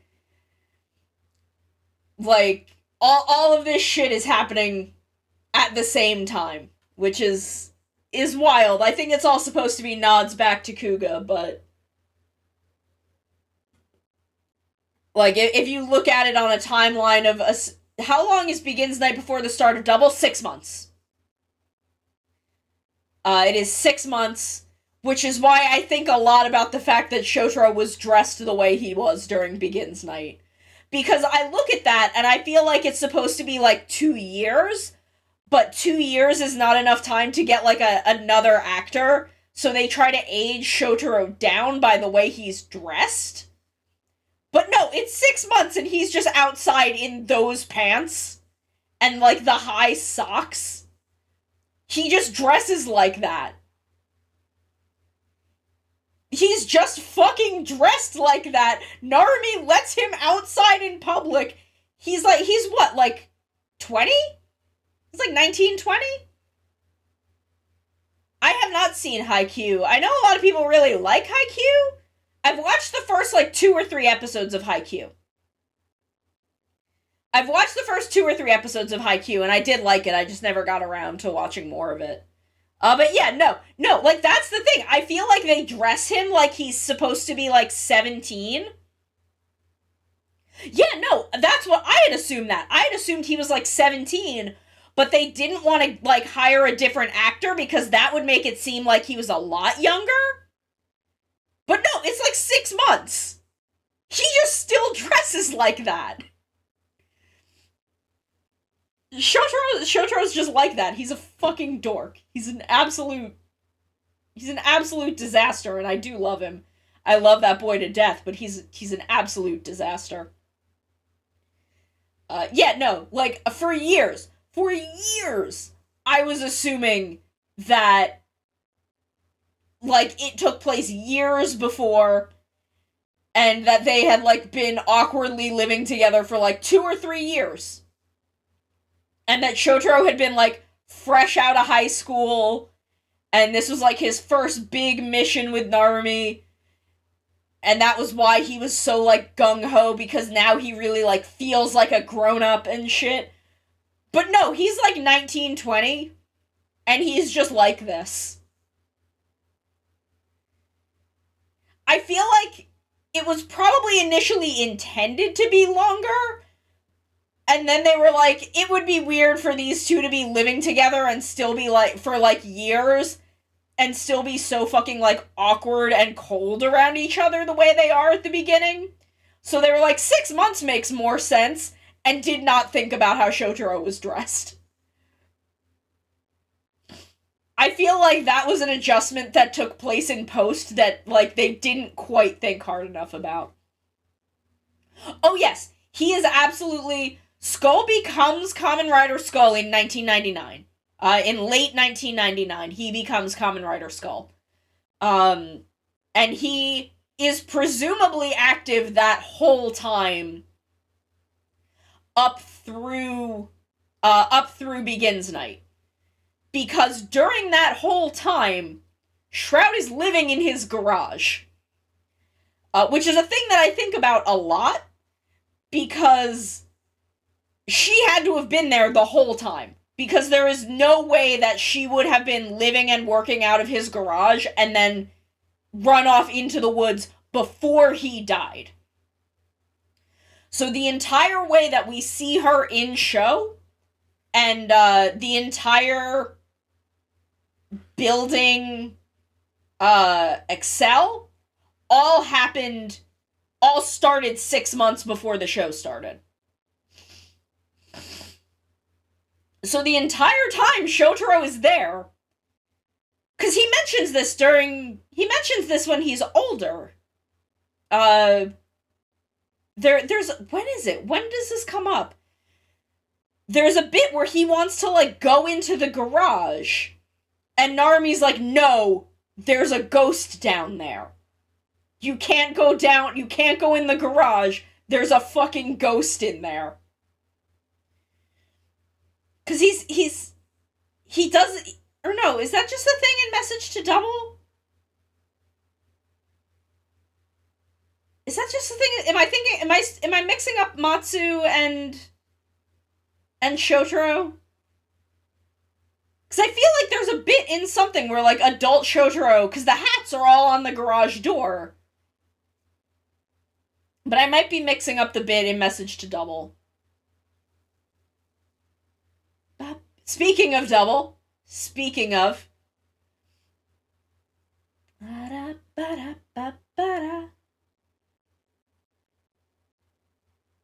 but, like, she's in his garage the whole time. This is another thing I wrote a fanfiction about, is, her being down there. Okay, Mara. Okay. But yeah, I have seen a little bit of Haikyuu. I know people are really into Haikyuu. I've just, I never quite got around to getting back to it and watching it. But it seemed good. Seemed cool. If that many people like it, it must be pretty good. I'm not much into tournament things, which makes a lot of sports animes hard for me. But, like, long-form tournament arcs are a little rough for me. Whew, okay, we should probably start drawing at some point in the near future. Probably. I don't know. I just, like, I don't have... My energy is very weird today. And I kind of just want to vibe. I kind of want to just chill and vibe.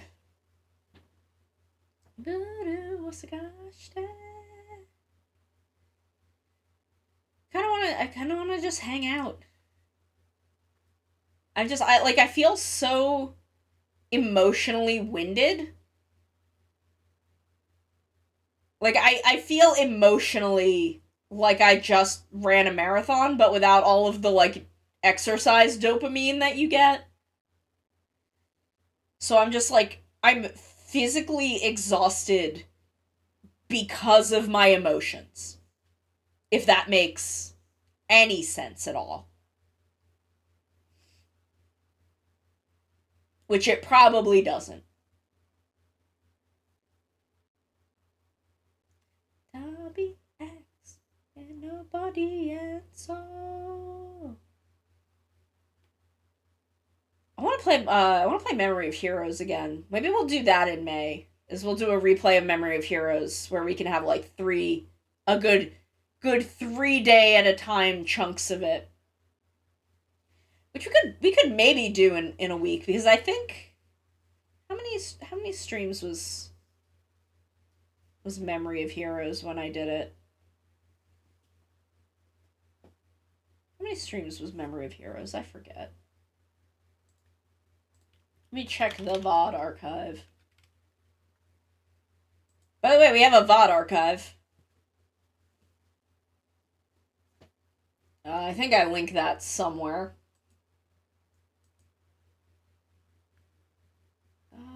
VOD archive. There we go. My videos.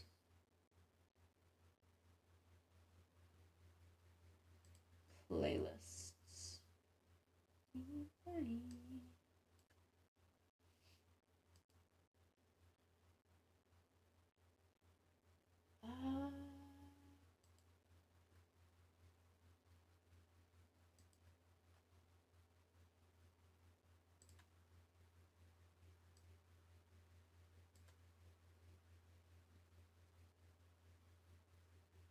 It's only January 3rd. So did I do it in December? Is it mostly December?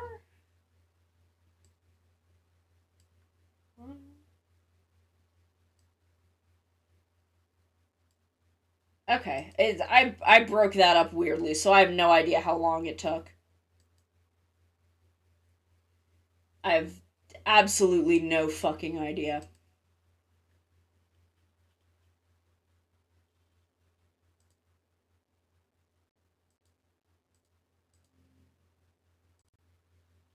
But I think if I do it in like if I can do like big 3 day chunks, we can maybe do it in a week or two. Memory of Heroes was just so fucking good. It's just such a good game.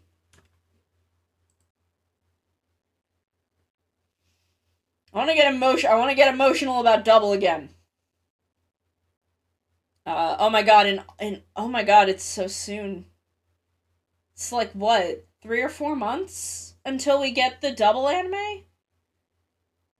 I can't believe that Fudo Tante is getting an anime. The fact that we are getting a fucking Kamen Rider Double anime in the year 2022. How long is that manga?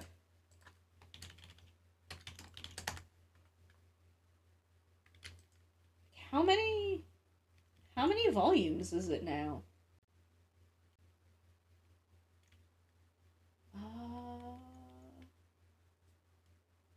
Episodes? I want to know how many volumes it is. Why won't they tell me?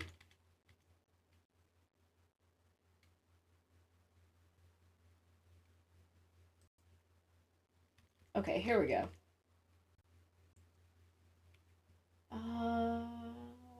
Citizen. I just want to know how fucking long it is.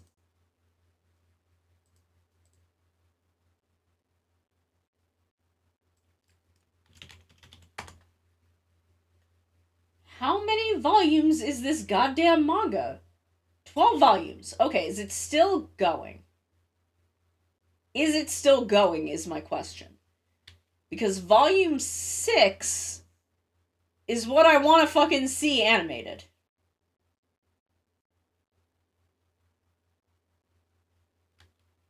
And I want to know...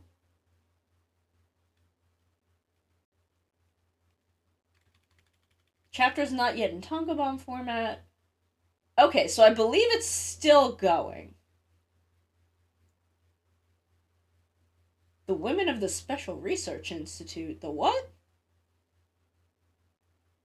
I'm hoping that because we're getting simulcast releases of this anime, we'll get the goddamn manga released in English.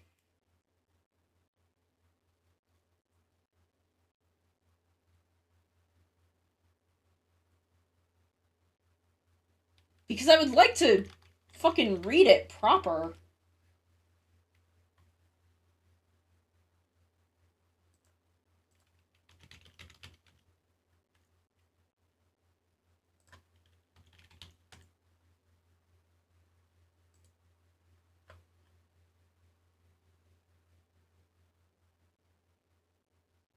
People are translating it, just not into fucking English.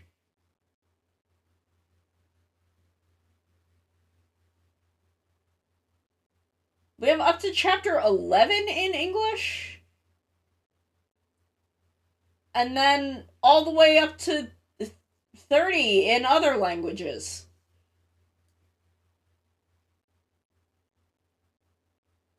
And I want to read it. Sagashite. So yeah, we have like the first volume in English. A little bit past that. But 6 is the one that I want! 6 is the one that I want to read in English.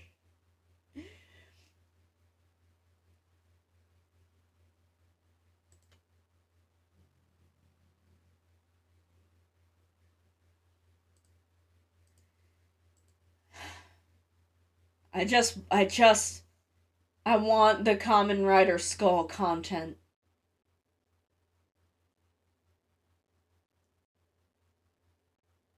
I just want to know. There's stuff that I want to know about.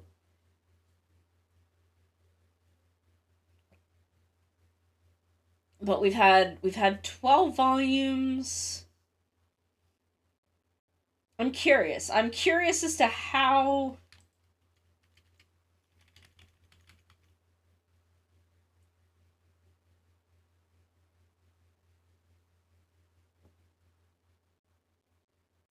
I'm curious as to how much we will get in season 1.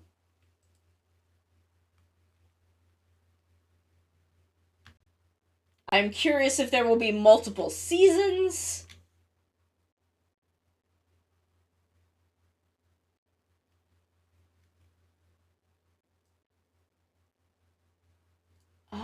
Okay, so there's been a screening of the first episode.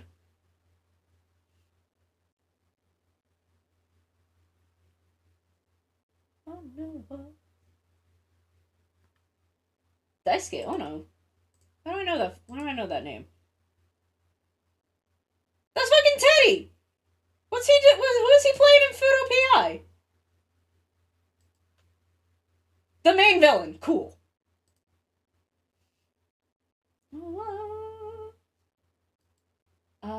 Akira Sekine. Okay, she's gonna be voicing Tokime. Cool. Cool. Good for her. I hope that she gives that girl a personality. Because, God, does Tokime need one. Holy shit. Holy shit, that girl needs a personality. Like, I know, we all know that Hidari Shotaro is a disaster bisexual. We all know this. But her entire role in that comic is to no homo them boys. That is the only purpose that she fucking serves. Excuse me. She is literally only there to be a romantic interest for Shotaro because the writers of this manga are cowards. Well, I mean, Riku Sanjo is writing it, so it's a little more complicated than that, but they just try to no homo them boys, where I'm just like, he can fucking kiss both of them. I don't think Philip would give a shit. Judging by Tokime's personality, I don't think she'd give a shit either, to be totally honest. Yaku rainbow, rainbow. Shugo, shugo. No power, denso, denso. No, it's a 5-star. Sorry, Ghost Ager's got some really cute songs that I just like to bounce around to. Tenso Sentai Gosei Ijara. Ba, ba, ba, ba. I should get to drawing. I really should, but I just... Brain bad. Brain bad. Brain is being a rough one.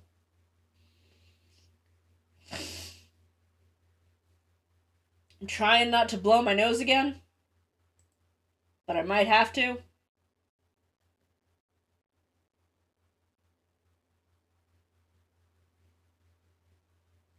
I need to not, like, have Twitter open.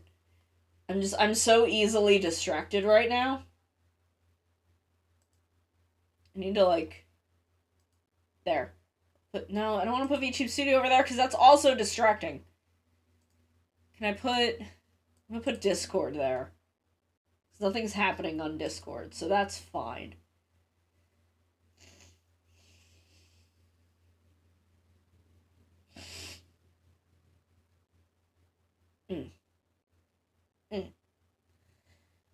So how's everybody? How are we doing? What's going on? What's going on? What are the vibes? Vibe check. I want to do some more sound redeems. I want to get a couple of Bill Wirtz ones.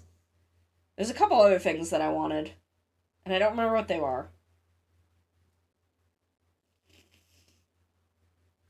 Hold on, I have to blow my nose again.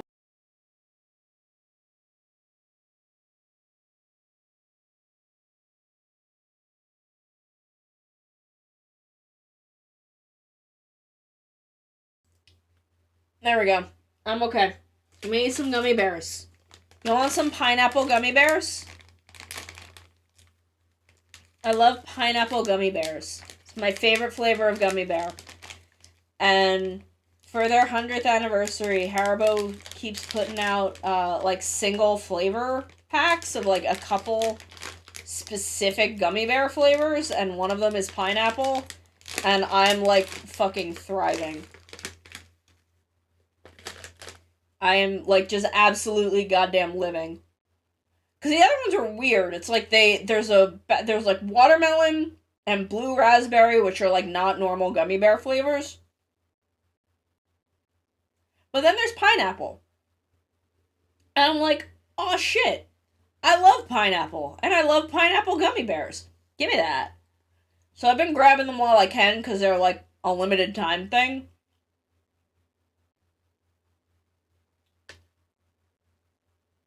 God, Forze's theme is so good. Switch on.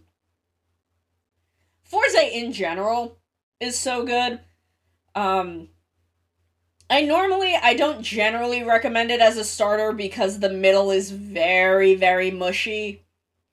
But it honestly, if you like Kazuki Nakashima's writing, Kazuki Nakashima from Gainax and Studio Trigger, Kazuki Nakashima is the lead writer for Forze.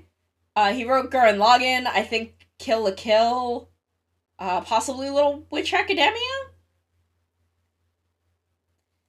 A couple other things, but if you like his writing, Forze is so incredibly a Kazuki Nakashima show. Like, it's so... Let me look up what he did for Gainax.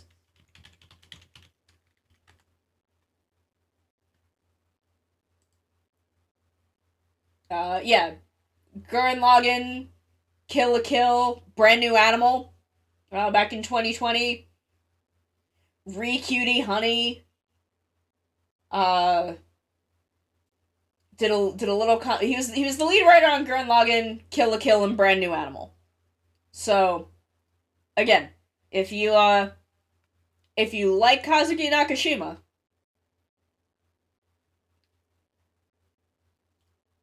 he wrote a couple episodes of Ultraman. Oh, now I kind of want to watch Ultraman Max. I didn't realize he'd written episodes of Geki Ranger and Double. But he was the lead writer for Kamen Rider Fourze, and holy shit, is it a Kazuki Nakashima show. So, if you like Gurren Lagann, you like Kill la Kill, you like Brand New Animal, check out Fourze. It is a high school drama and also a superhero show. Except the high school, it's a Japanese high school, but goddamn does it want to be an American high school. Because that's kind of part of the theming. Because that was very much... That kind of tonal theming was a very big thing at the start of Phase 2 Heisei.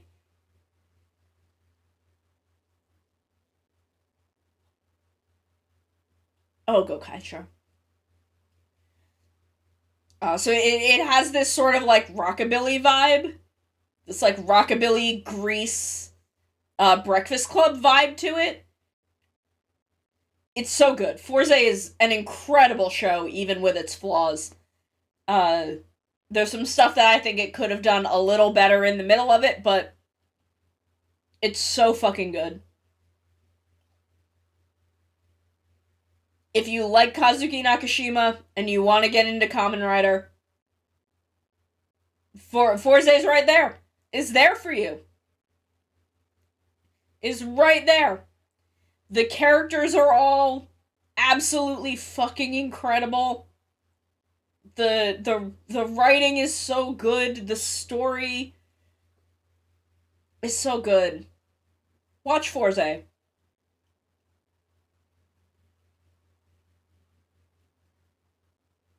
Like, Kuga, Double, and 01 are generally my recommended starters.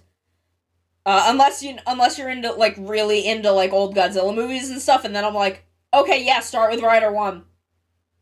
Go for it. But, Rider 1, Kuga, and 01 are all available on Shout Factory.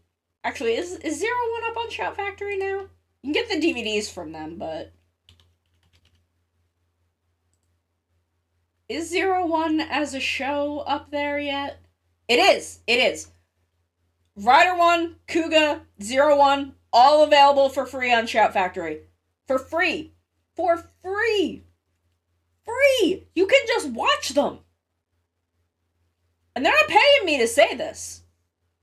I don't get anything from Shout Factory. I say this all the time. You can just fucking watch them. You can just freaking watch them for free on Shout Factory. It's just fucking there. You can just do it. They also have Ryuki, which I don't recommend as a starter. It's an incredible show. It's so good. I love Ryuki. I love Yasuko Kobayashi's writing. But Ryuki is a lot. Unless you like Madoka. If you really like Madoka, then go watch Ryuki. Because he lifted, like, 80% of Ryuki for Madoka. He just took Ryuki and made it about magical girls. Instead of Kamen Riders. Gen Urobuchi admits to this. So Ryuki, also right there for free. If you really like Madoka, you want the tragedy of heroes fighting heroes, it's right there. It's right there for you. I'm hoping that they get some more riders soon. I don't know what they've announced at this point. Actually, on Shout Factory, they have Original Gridman, which I've just started watching. I watched the first episode last week. OG Gridman is a fucking trip. OG Gridman is like 1996, I think? Let me check. It's like 1996? 93! Oh my god.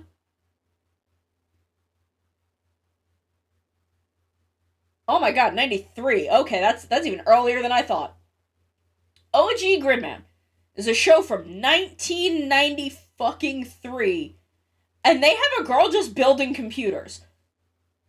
And like I know girls were always involved in computing and in computers and in technology. I know that. But this is a boys tokusatsu hero show. And the girl is like in on building the computer. She's like involved and she uses it and is like right there. She's not just standing to the side being like, "Oh, you boys and your technologies." Like, she's fucking in it. And that feels really novel for, again, a boys superhero show from the early 90s. Like, that's very cool to me. That's very, very cool to me. I like that a lot. And it's fucking wild. It's a trip. It's visually fucking bananas. I don't know if that will maybe chill out after the first episode, but the first episode is fucking bananas. It's hysterical. It's also really scary. If you liked SSSS, I have to count them, Gridman, it is a remake. It's kind of a modernized remake of OG Gridman. But what's her face?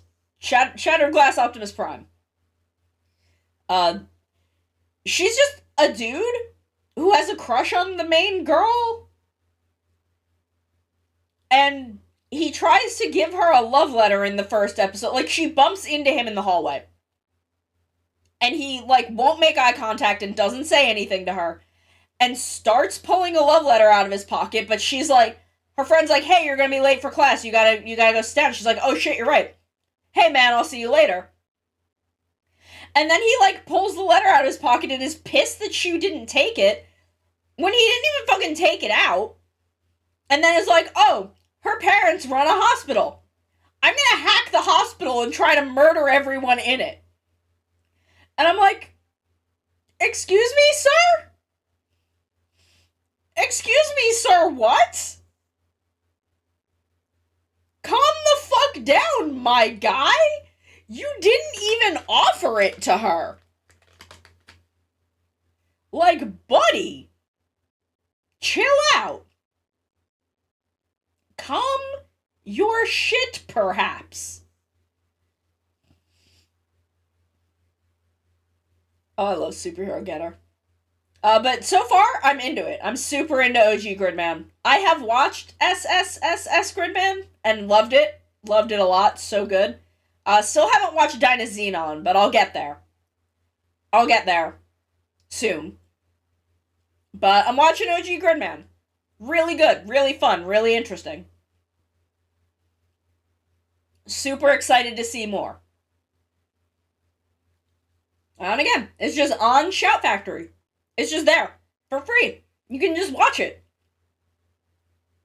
I was like, hey, I'd like to watch Gridman. And there it is. They have a bunch of early Heisei Super Sentai. I am praying, my god. I'm praying so hard that now that Hasbro wants to take Power Rangers in another direction and stop adapting it from Sentai and kind of make their own thing out of it. I am praying that they will release the rights to license and distribute Super Sentai back to Shout Factory.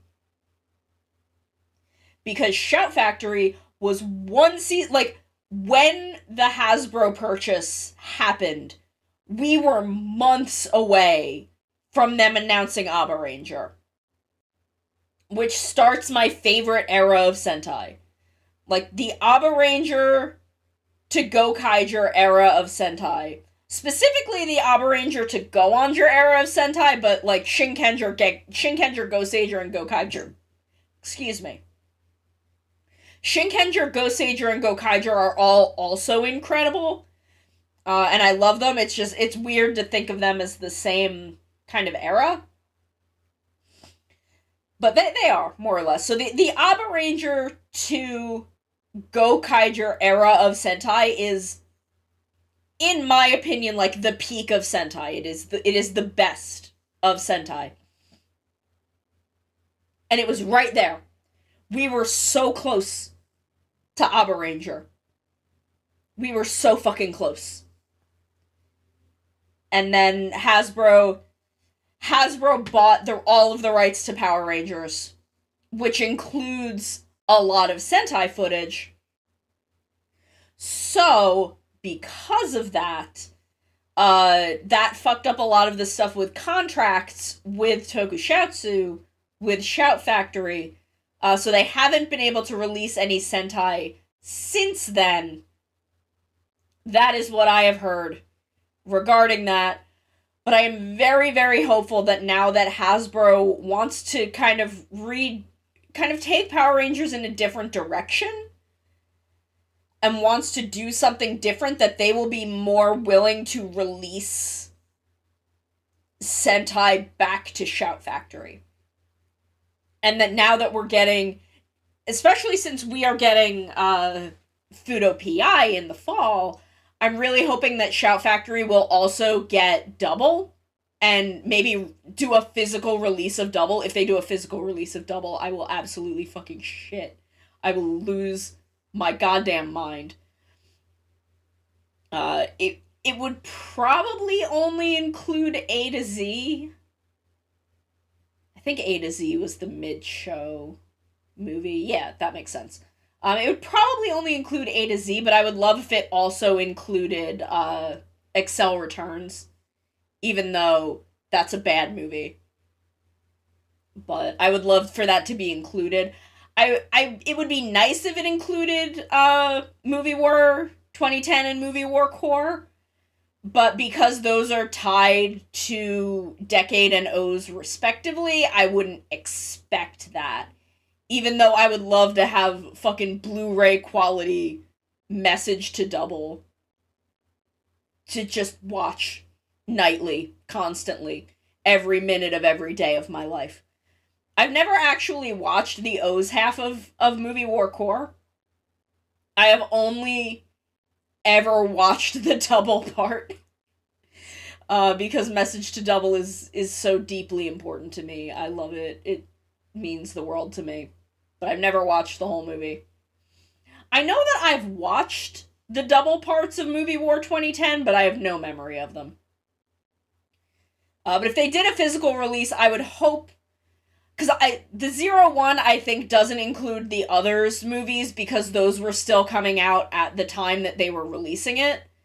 So I don't think that those were included in those contracts, but since Double is a decade old at this point, more than, I would hope that it would include A to Z and Excel Returns, even though Excel Returns is a bad movie. It would also be really great if it included the net movies from A to Z, because those were very fucking funny. But I also wouldn't expect that. I'm honestly surprised that the 01 Blu-rays include the hiatus specials. Just because three of them, I think, are literally just recut and redubbed actual episodes. Like, they because of lockdown, they couldn't film episodes for a couple of weeks. And they took footage they had, cut it together, put the actors in an ADR booth, and had them record new dialogue to insert into that footage, and they're fucking bonkers. Like, the entire scene of, like, Fua and Naki and Izu, where, like, Naki pretty much hits their redemption arc and is like, I want to find a dream for myself. I want to, like, I don't want to be ruining this guy's life. They make it about Fua having this, like, breakdown about how he doesn't, like, he needs a new job. And it's fucking ridiculous. I did not think that those would be on these Blu-rays, but they are. They're just on there. And I'm like, I mean, that's great preservation. I'm glad that exists, but whoo boy, that is a weird thing to put on there. But if, you know, you could take those out and you could put Excel Returns in their place in a double box set. Even though Excel Returns is not a good movie, I don't like it. I don't like that movie. I like the very, very beginning and the very, very end. Like, the prologue and epilogue of that movie, I like. But the content of the movie itself does a lot of framing Akiko as this, like, bitchy, naggy, paranoid girlfriend. Or, like, this bitchy, naggy, paranoid wife. Excuse me, they're married. When she has no information. All she knows is her very, like, straight-laced husband is supposedly committing a crime for this other woman. And she's just like, hey, explain the situation to me, or I'm gonna request a divorce. Because this is too fucking much. Explain. And he's just like, no. I'm too busy doing this. I can't explain. And I'm like, you're driving a bus that she's standing on. You can talk while you drive, sir. Because if he just said to her, if he turned to Akiko and said to her, hey, this girl is in dopant trouble. There's dopant trouble. This girl is a victim. I'm trying to help her. Akiko would be like, oh, okay. Who do I have to hit with a slipper? Tell me, you go handle that. Tell me who I have to run over with this fucking bus. Like, Akiko is not, like, she's not irrational. She's not, like, the movie paints her so fucking weirdly. And then the climax of this movie is the villain, like, telling Terumi to, like, kill him and become this, like, avatar of hatred. And Terumi's like, no, I do this for love, and because I care about my family, and that's what this is about. And I'm like, Kenichi Hasegawa, my dude, my man, you literally wrote this in the middle of Double. This was the climax of Terumi's story in the fucking show. In the fucking show. And you wrote it better there. Why are we doing this movie? It would also be neat if they did a box set and it included the Eternal Returns movie, which I also haven't seen because I didn't give a shit about him as a character. But, I mean, that movie exists, so it would be cool to include. It would be neat. So, okay. I'd like that. I'd like to have it.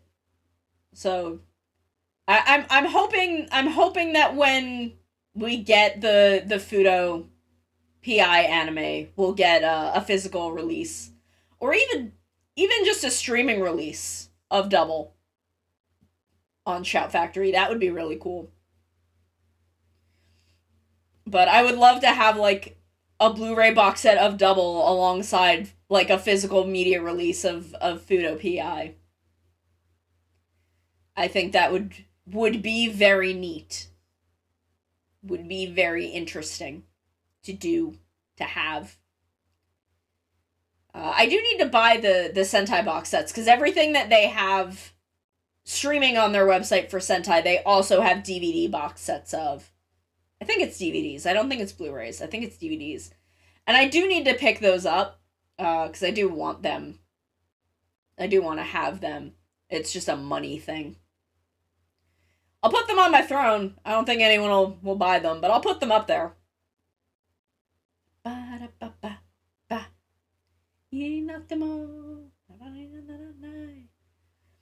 Oh, Go Busters. Oh, Go Busters. Kobayashi tried so hard. She, like, wrote that show to be adapted for Power Rangers. And then Saban was like, no, because there's no stock footage. But, like, she tried really hard to make this really different, engaging show. I think because Gokaiger was so popular, she didn't want to follow it by just trying to excuse me, by trying to recapture Gokaiger, because she knew she couldn't do that. So she tried to make this really ambitious, really cool show, and I think just it didn't connect with the kids because they were still really hyped up on Gokaiger. And then fucking mandates.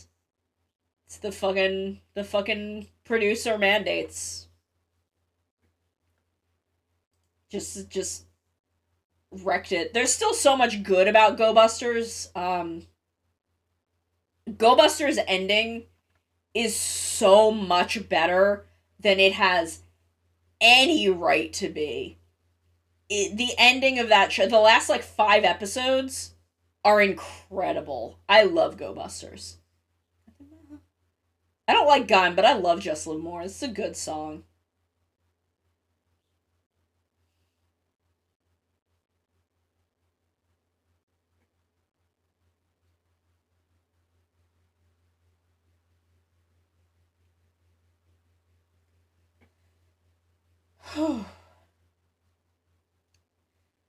I'm having the ADHD brain problem where I want to do something, but the actual like process of starting it is completely untenable.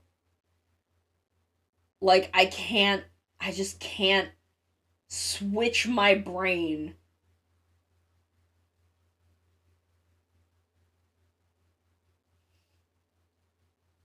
Like I can't switch my brain over to art mode.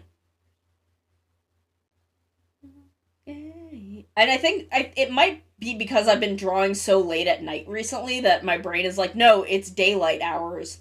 It's like 3:30. This isn't the time for drawing. You have to wait until like 8 o'clock for that. Which is bananas.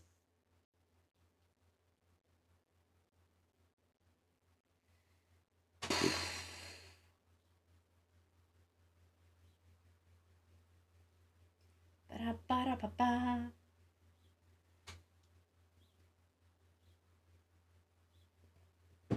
I'm sorry. I'm honestly, I'm sorry if I'm really like slow today.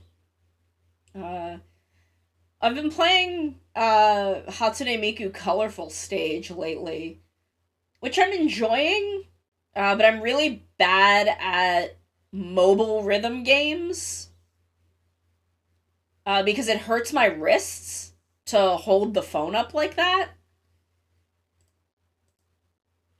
So I want to find an interesting like PC rhythm game.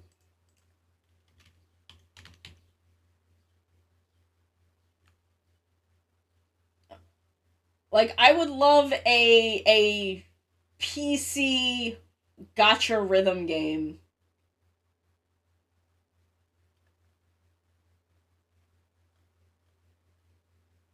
But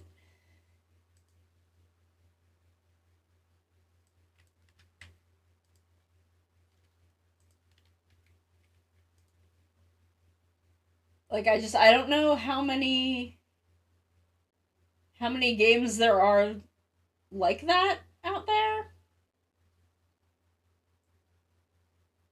Like free to play gotcha rhythm game, except not mobile.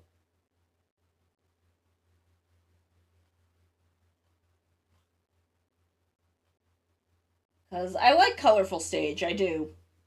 Uh, but it's just, it's hard for me to hold the phone like that. It hurts my wrists. Whoa, whoa. Whoa, whoa, whoa, whoa, whoa, whoa. Whoa.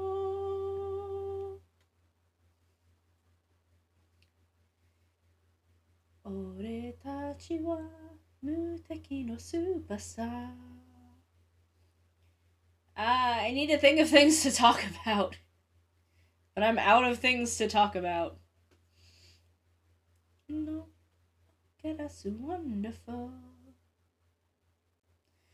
I want to log on to 14. But I need to work. Oh, my cat's here. It's 3:30. He's mad that I'm not feeding him. Hi, baby. Come here. You want to sit with me? Do you want to sit with me? Come here. Come here. Oh, there he is. There's my boy. There's my boy. My baby. Hi, baby. Lay down.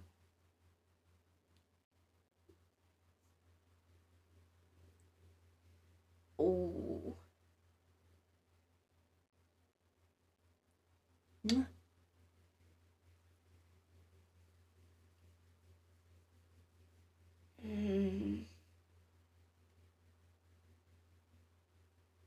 Can I find a way to talk for another half an hour? Can I at least get a 3-hour stream in?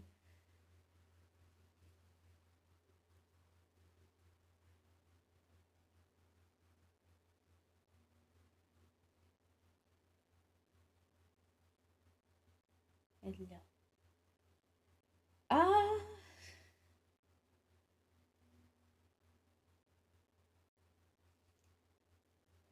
Trying to think of what else I can just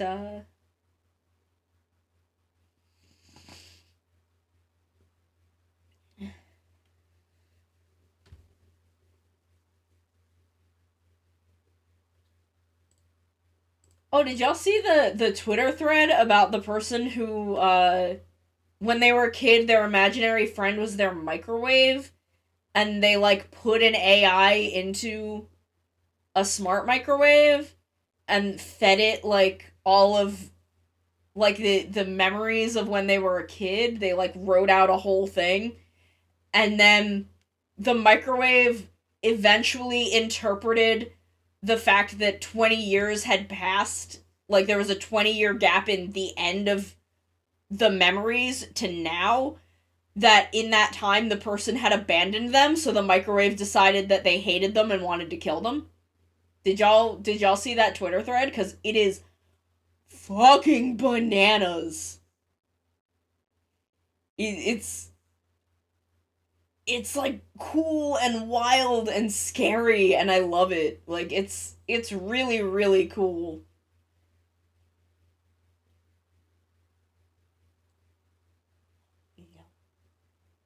Like I cannot get enough of it. I've been thinking about it for like the past 24 hours that it's existed. They apparently made a video on it, but it's also only on their Patreon, so I don't have access to it.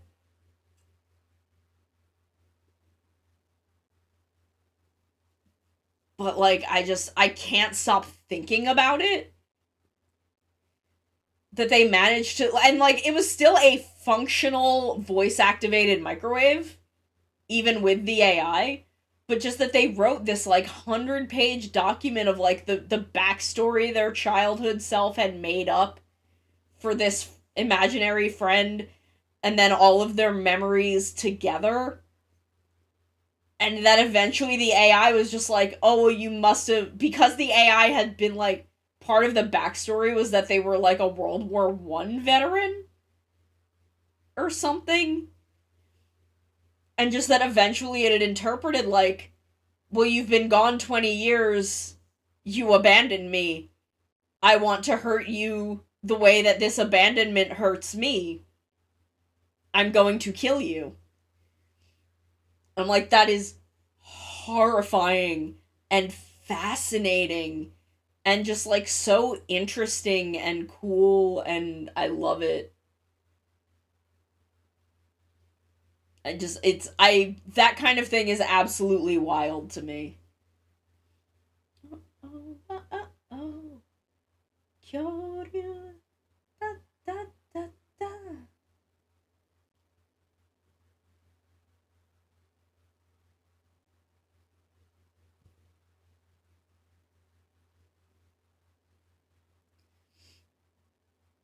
I am tempted to go make another cup of tea because I'm out, but my cat is on my lap right now and he's actually pretty content for the moment. Uh, which means he's not causing trouble, so I don't want to get up.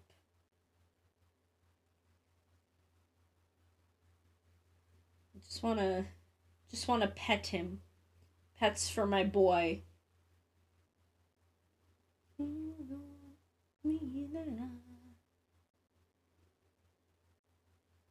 Oh, I love him. I love my cats so much. I really do. I do truly, truly love my cats so incredibly much.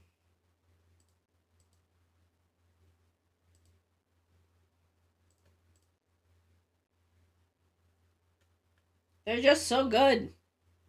Cats are so good in general, but mine are also. They're just so good. They're such good boys.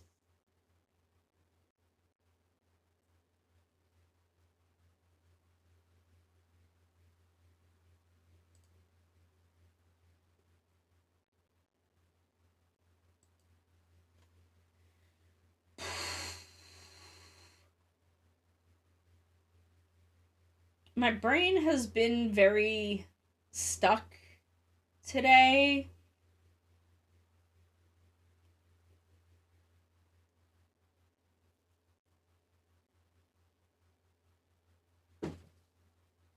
Like, I keep wanting. Okay, he got up. Sorry, I'm just adjusting myself. It's just, I can't. Like, I couldn't get out of bed, and then I couldn't, like, get myself up to make lunch. And now I'm just like, I need to ink this live 2D model. And my brain's like, no. No, thank you.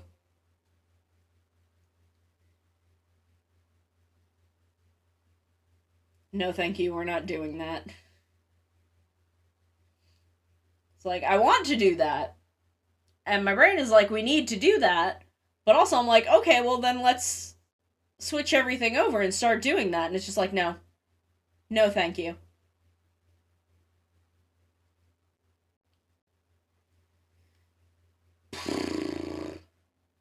Ugh, that was probably bad to listen to. I'm sorry. Oh, oh, oh, oh. Ga, ga, ga, ga, ga.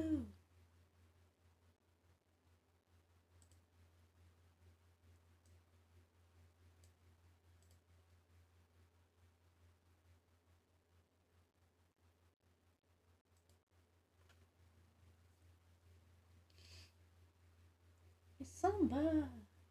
Mina atsumare kyoryu ja.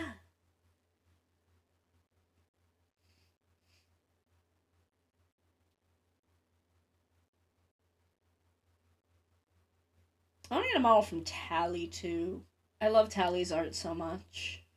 I want to get models from everywhere. I want to get art and models from so many freaking people. But money.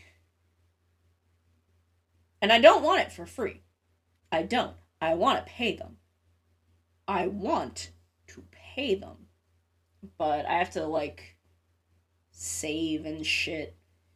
Because I have to fucking pay currently $1,000 a month, but in August I think it's gonna be like $1,800 a month.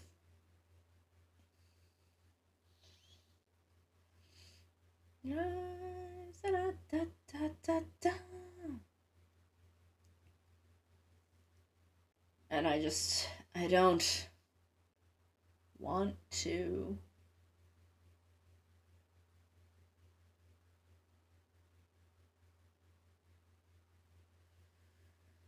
I feel like part of what's going on with my brain is just the lack of sun, the lack of being outside, the not going outside where the sun is. You know? You ever just need to be outside in the sun?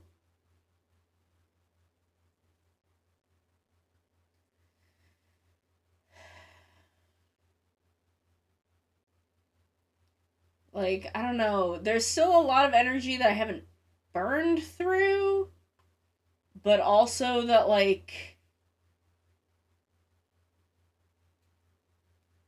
hmm.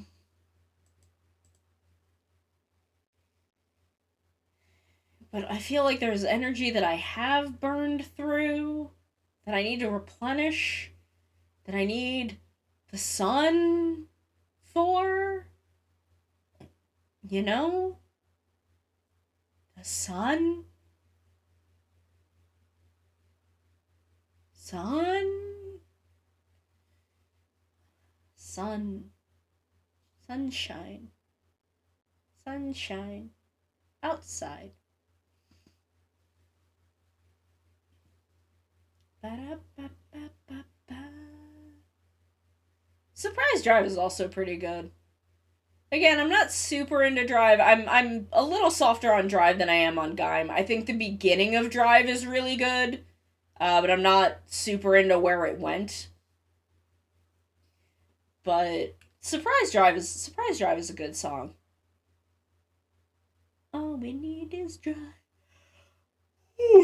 Excuse me. Excuse me. I'm tired. I'm so fucking tired.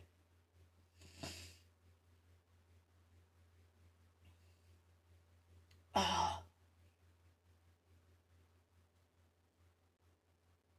Go for it. Go, go, go, go, go, go, go, go, go, go, go, go, go, go, go, go, go, go, go. Tokyudra's opening's so good.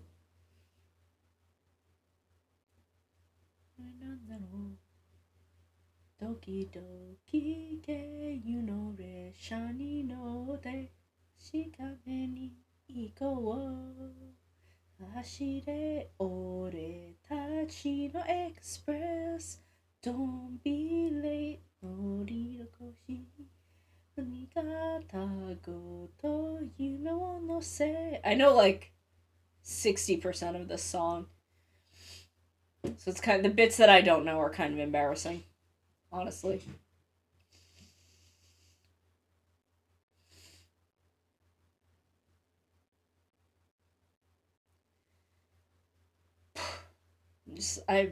God, I don't know what's up with me today. I may have to see if it's like not super cold out and go for a walk because I can't like I don't know, I just can't like get my head together. I was really hoping that like eating lunch and spending like half an hour to an hour just vibing, I'd like get into it, but I just am not. It's just like not happening.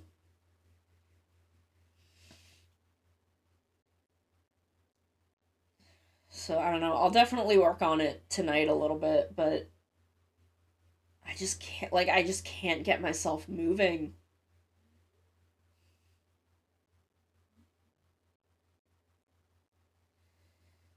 I just need to like take a deep breath and step back and like get my brain going.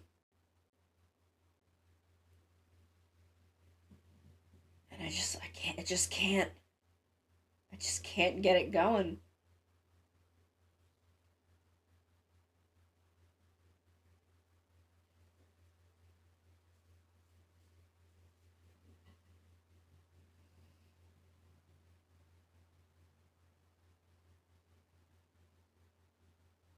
I feel bad because I'm really enjoying working on Rip's model, and like I want to work on it.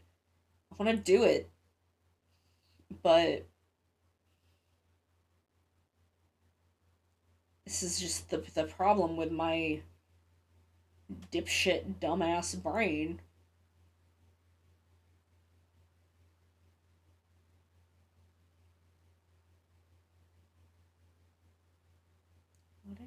Ore tachi no express. Da, da, da, da, da.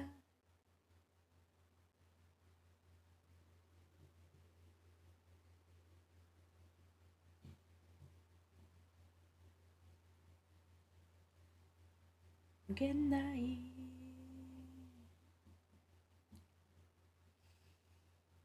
I'm so sorry that I've like completely run out of steam. I want to be more energetic and like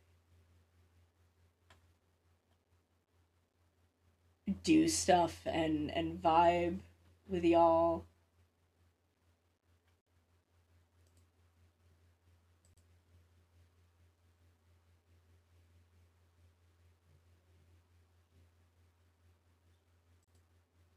But the my brain, I keep stalling out.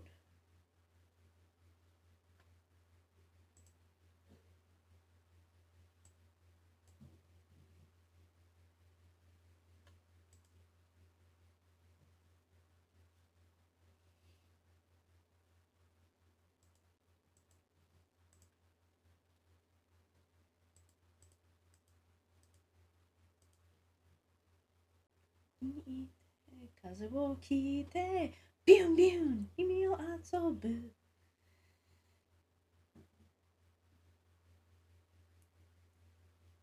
But yeah, I'm so sorry that I've like run out of steam.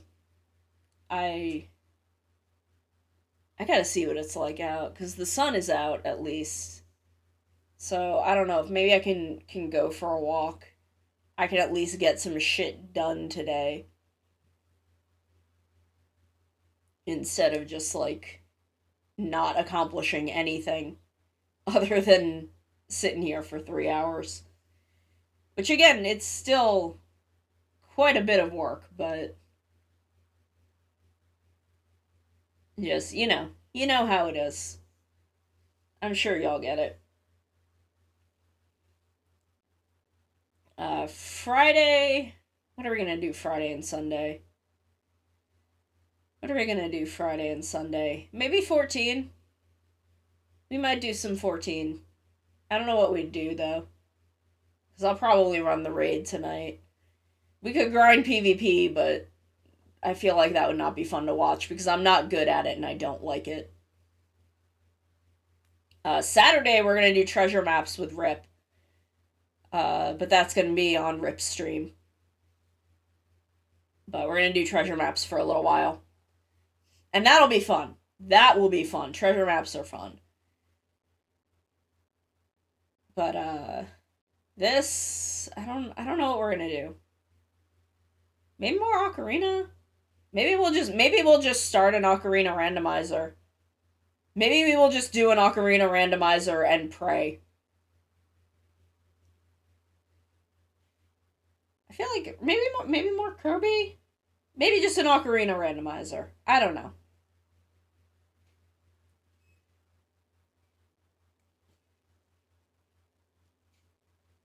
It will probably be pretty vanilla logic just because it's the first one that I'm doing. But I don't know, that sounds fun, right? I think the problem that I was having was with controllers. I feel like I was having controller problems when I tried setting it up. But that might have been I think it might have been Atelier that I was having controller problems with. Because I want to play, I do at some point want to play the English patch of Atelier Marie. Because that game means an incredible amount to me, and I truly dearly want to play it on stream with y'all. But I'm having controller issues with it. I will test Ocarina for randomizer and see if I can get that to happen. Because otherwise, maybe we'll just do that and be running this randomizer file for a little while.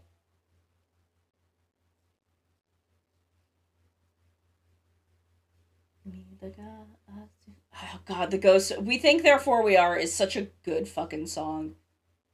This is such a good Rider opening.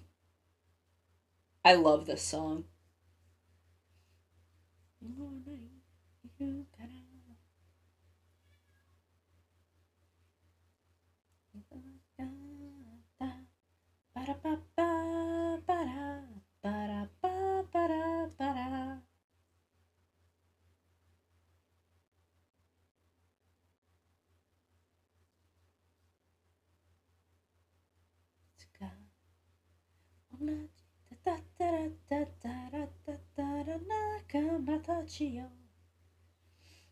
I'd do a cover of this. I'd do a cover of this song. It'd be a little tricky. I'd have to,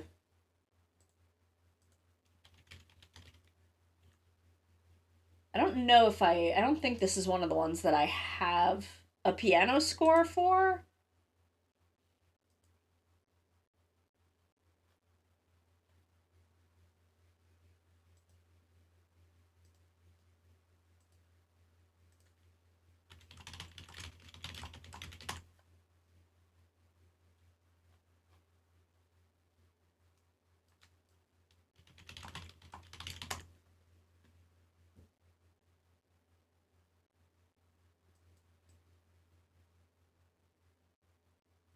Yeah.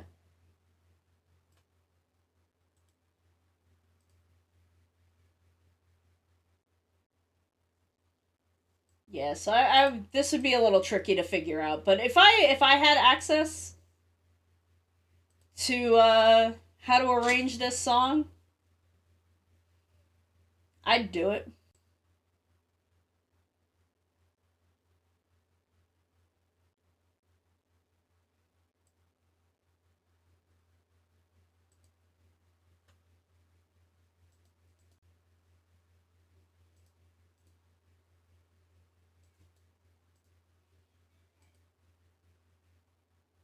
Oh, Timberborn is on sale. Will your lumberpunk humans are long gone. Will your lumberpunk beavers do any better? A city building game featuring ingenious animals, vertical architecture, river control, and deadly droughts. Contains high amounts of wood. Interesting. But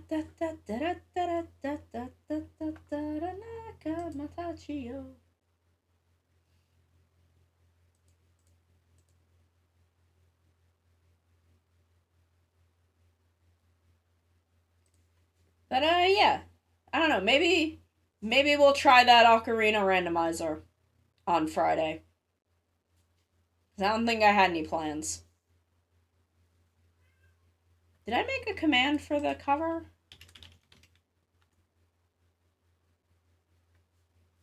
I didn't. Okay, I'll make one of those. Because on Friday it'll be 1 week since that's come out, and again, I'm so grateful for all of the support.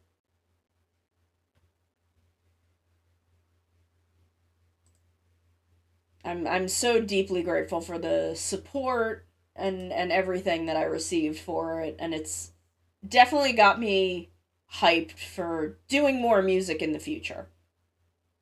Again, I really want to do that Time Judge Doll cover with Maru.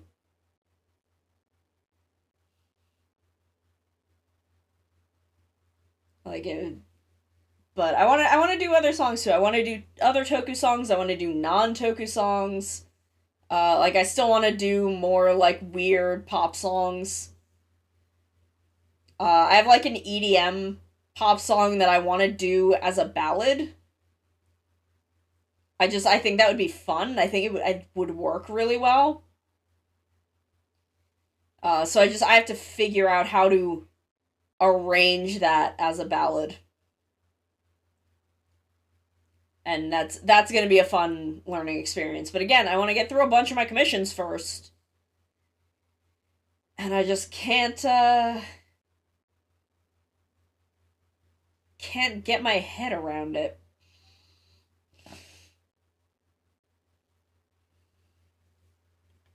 Is anyone on that we can raid in a couple minutes? Oh, Austin is on. So we'll see in like 5 minutes or so.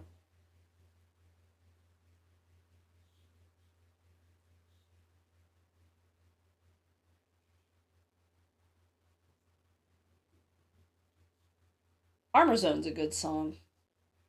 I like this song a lot. I've got mixed feelings on season 1 of Amazons. I never watched season 2.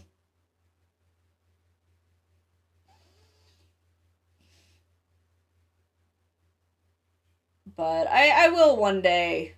I just had some stuff spoiled for me that made me kind of killed my enthusiasm for it that I don't think would have while I was watching it. I think watching it I would have found it interesting, but just the way that it was spoiled and presented to me uh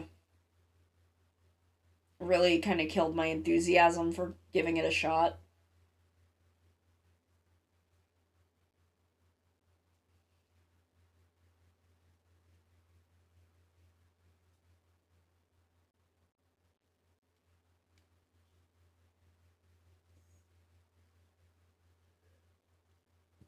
I do think I'm gonna go make myself a scallion pancake when I get off stream because I want one. God, I want a scallion pancake so bad. I haven't had any. I've wanted a scallion pancake for like days, but I didn't have any more scallions. I didn't have any more green onion, so I couldn't make one. But now I do, and I could have made it for lunch, but instead I wanted to try the cheesesteak bites. I wanted to try making those because, uh, not yesterday, day before, I think. Before I went grocery shopping, I didn't have any scallions, but I wanted something with that like crunch with the wonton wrappers. So I'm like, let me just put some cheese. Let me fold one around some cheese and pan fry it. And as I was making them, like, man, you could put like a little meat in here, maybe a little like sauce, and pan fry these. And then I was like, that's just a fucking pizza roll. That's what a pizza roll is. And I don't like pizza. I have a lot of problems with oregano, so like red sauce is rough on me. Unless I like make it myself and that's a whole ordeal. But I was yesterday when I went grocery shopping, I'm like, oh man, like I could do it as like a cheesesteak thing and put like cheese and like roast beef in there. So I did that, and those were really good. But I wanted to try that, but I still want a scallion pancake. So I may do that when I get off stream, or I may do it for dinner tonight, along with whatever I make for dinner. I might make some fried rice and have a scallion pancake with it. Uh, Unsure, uncertain, but giving it consideration.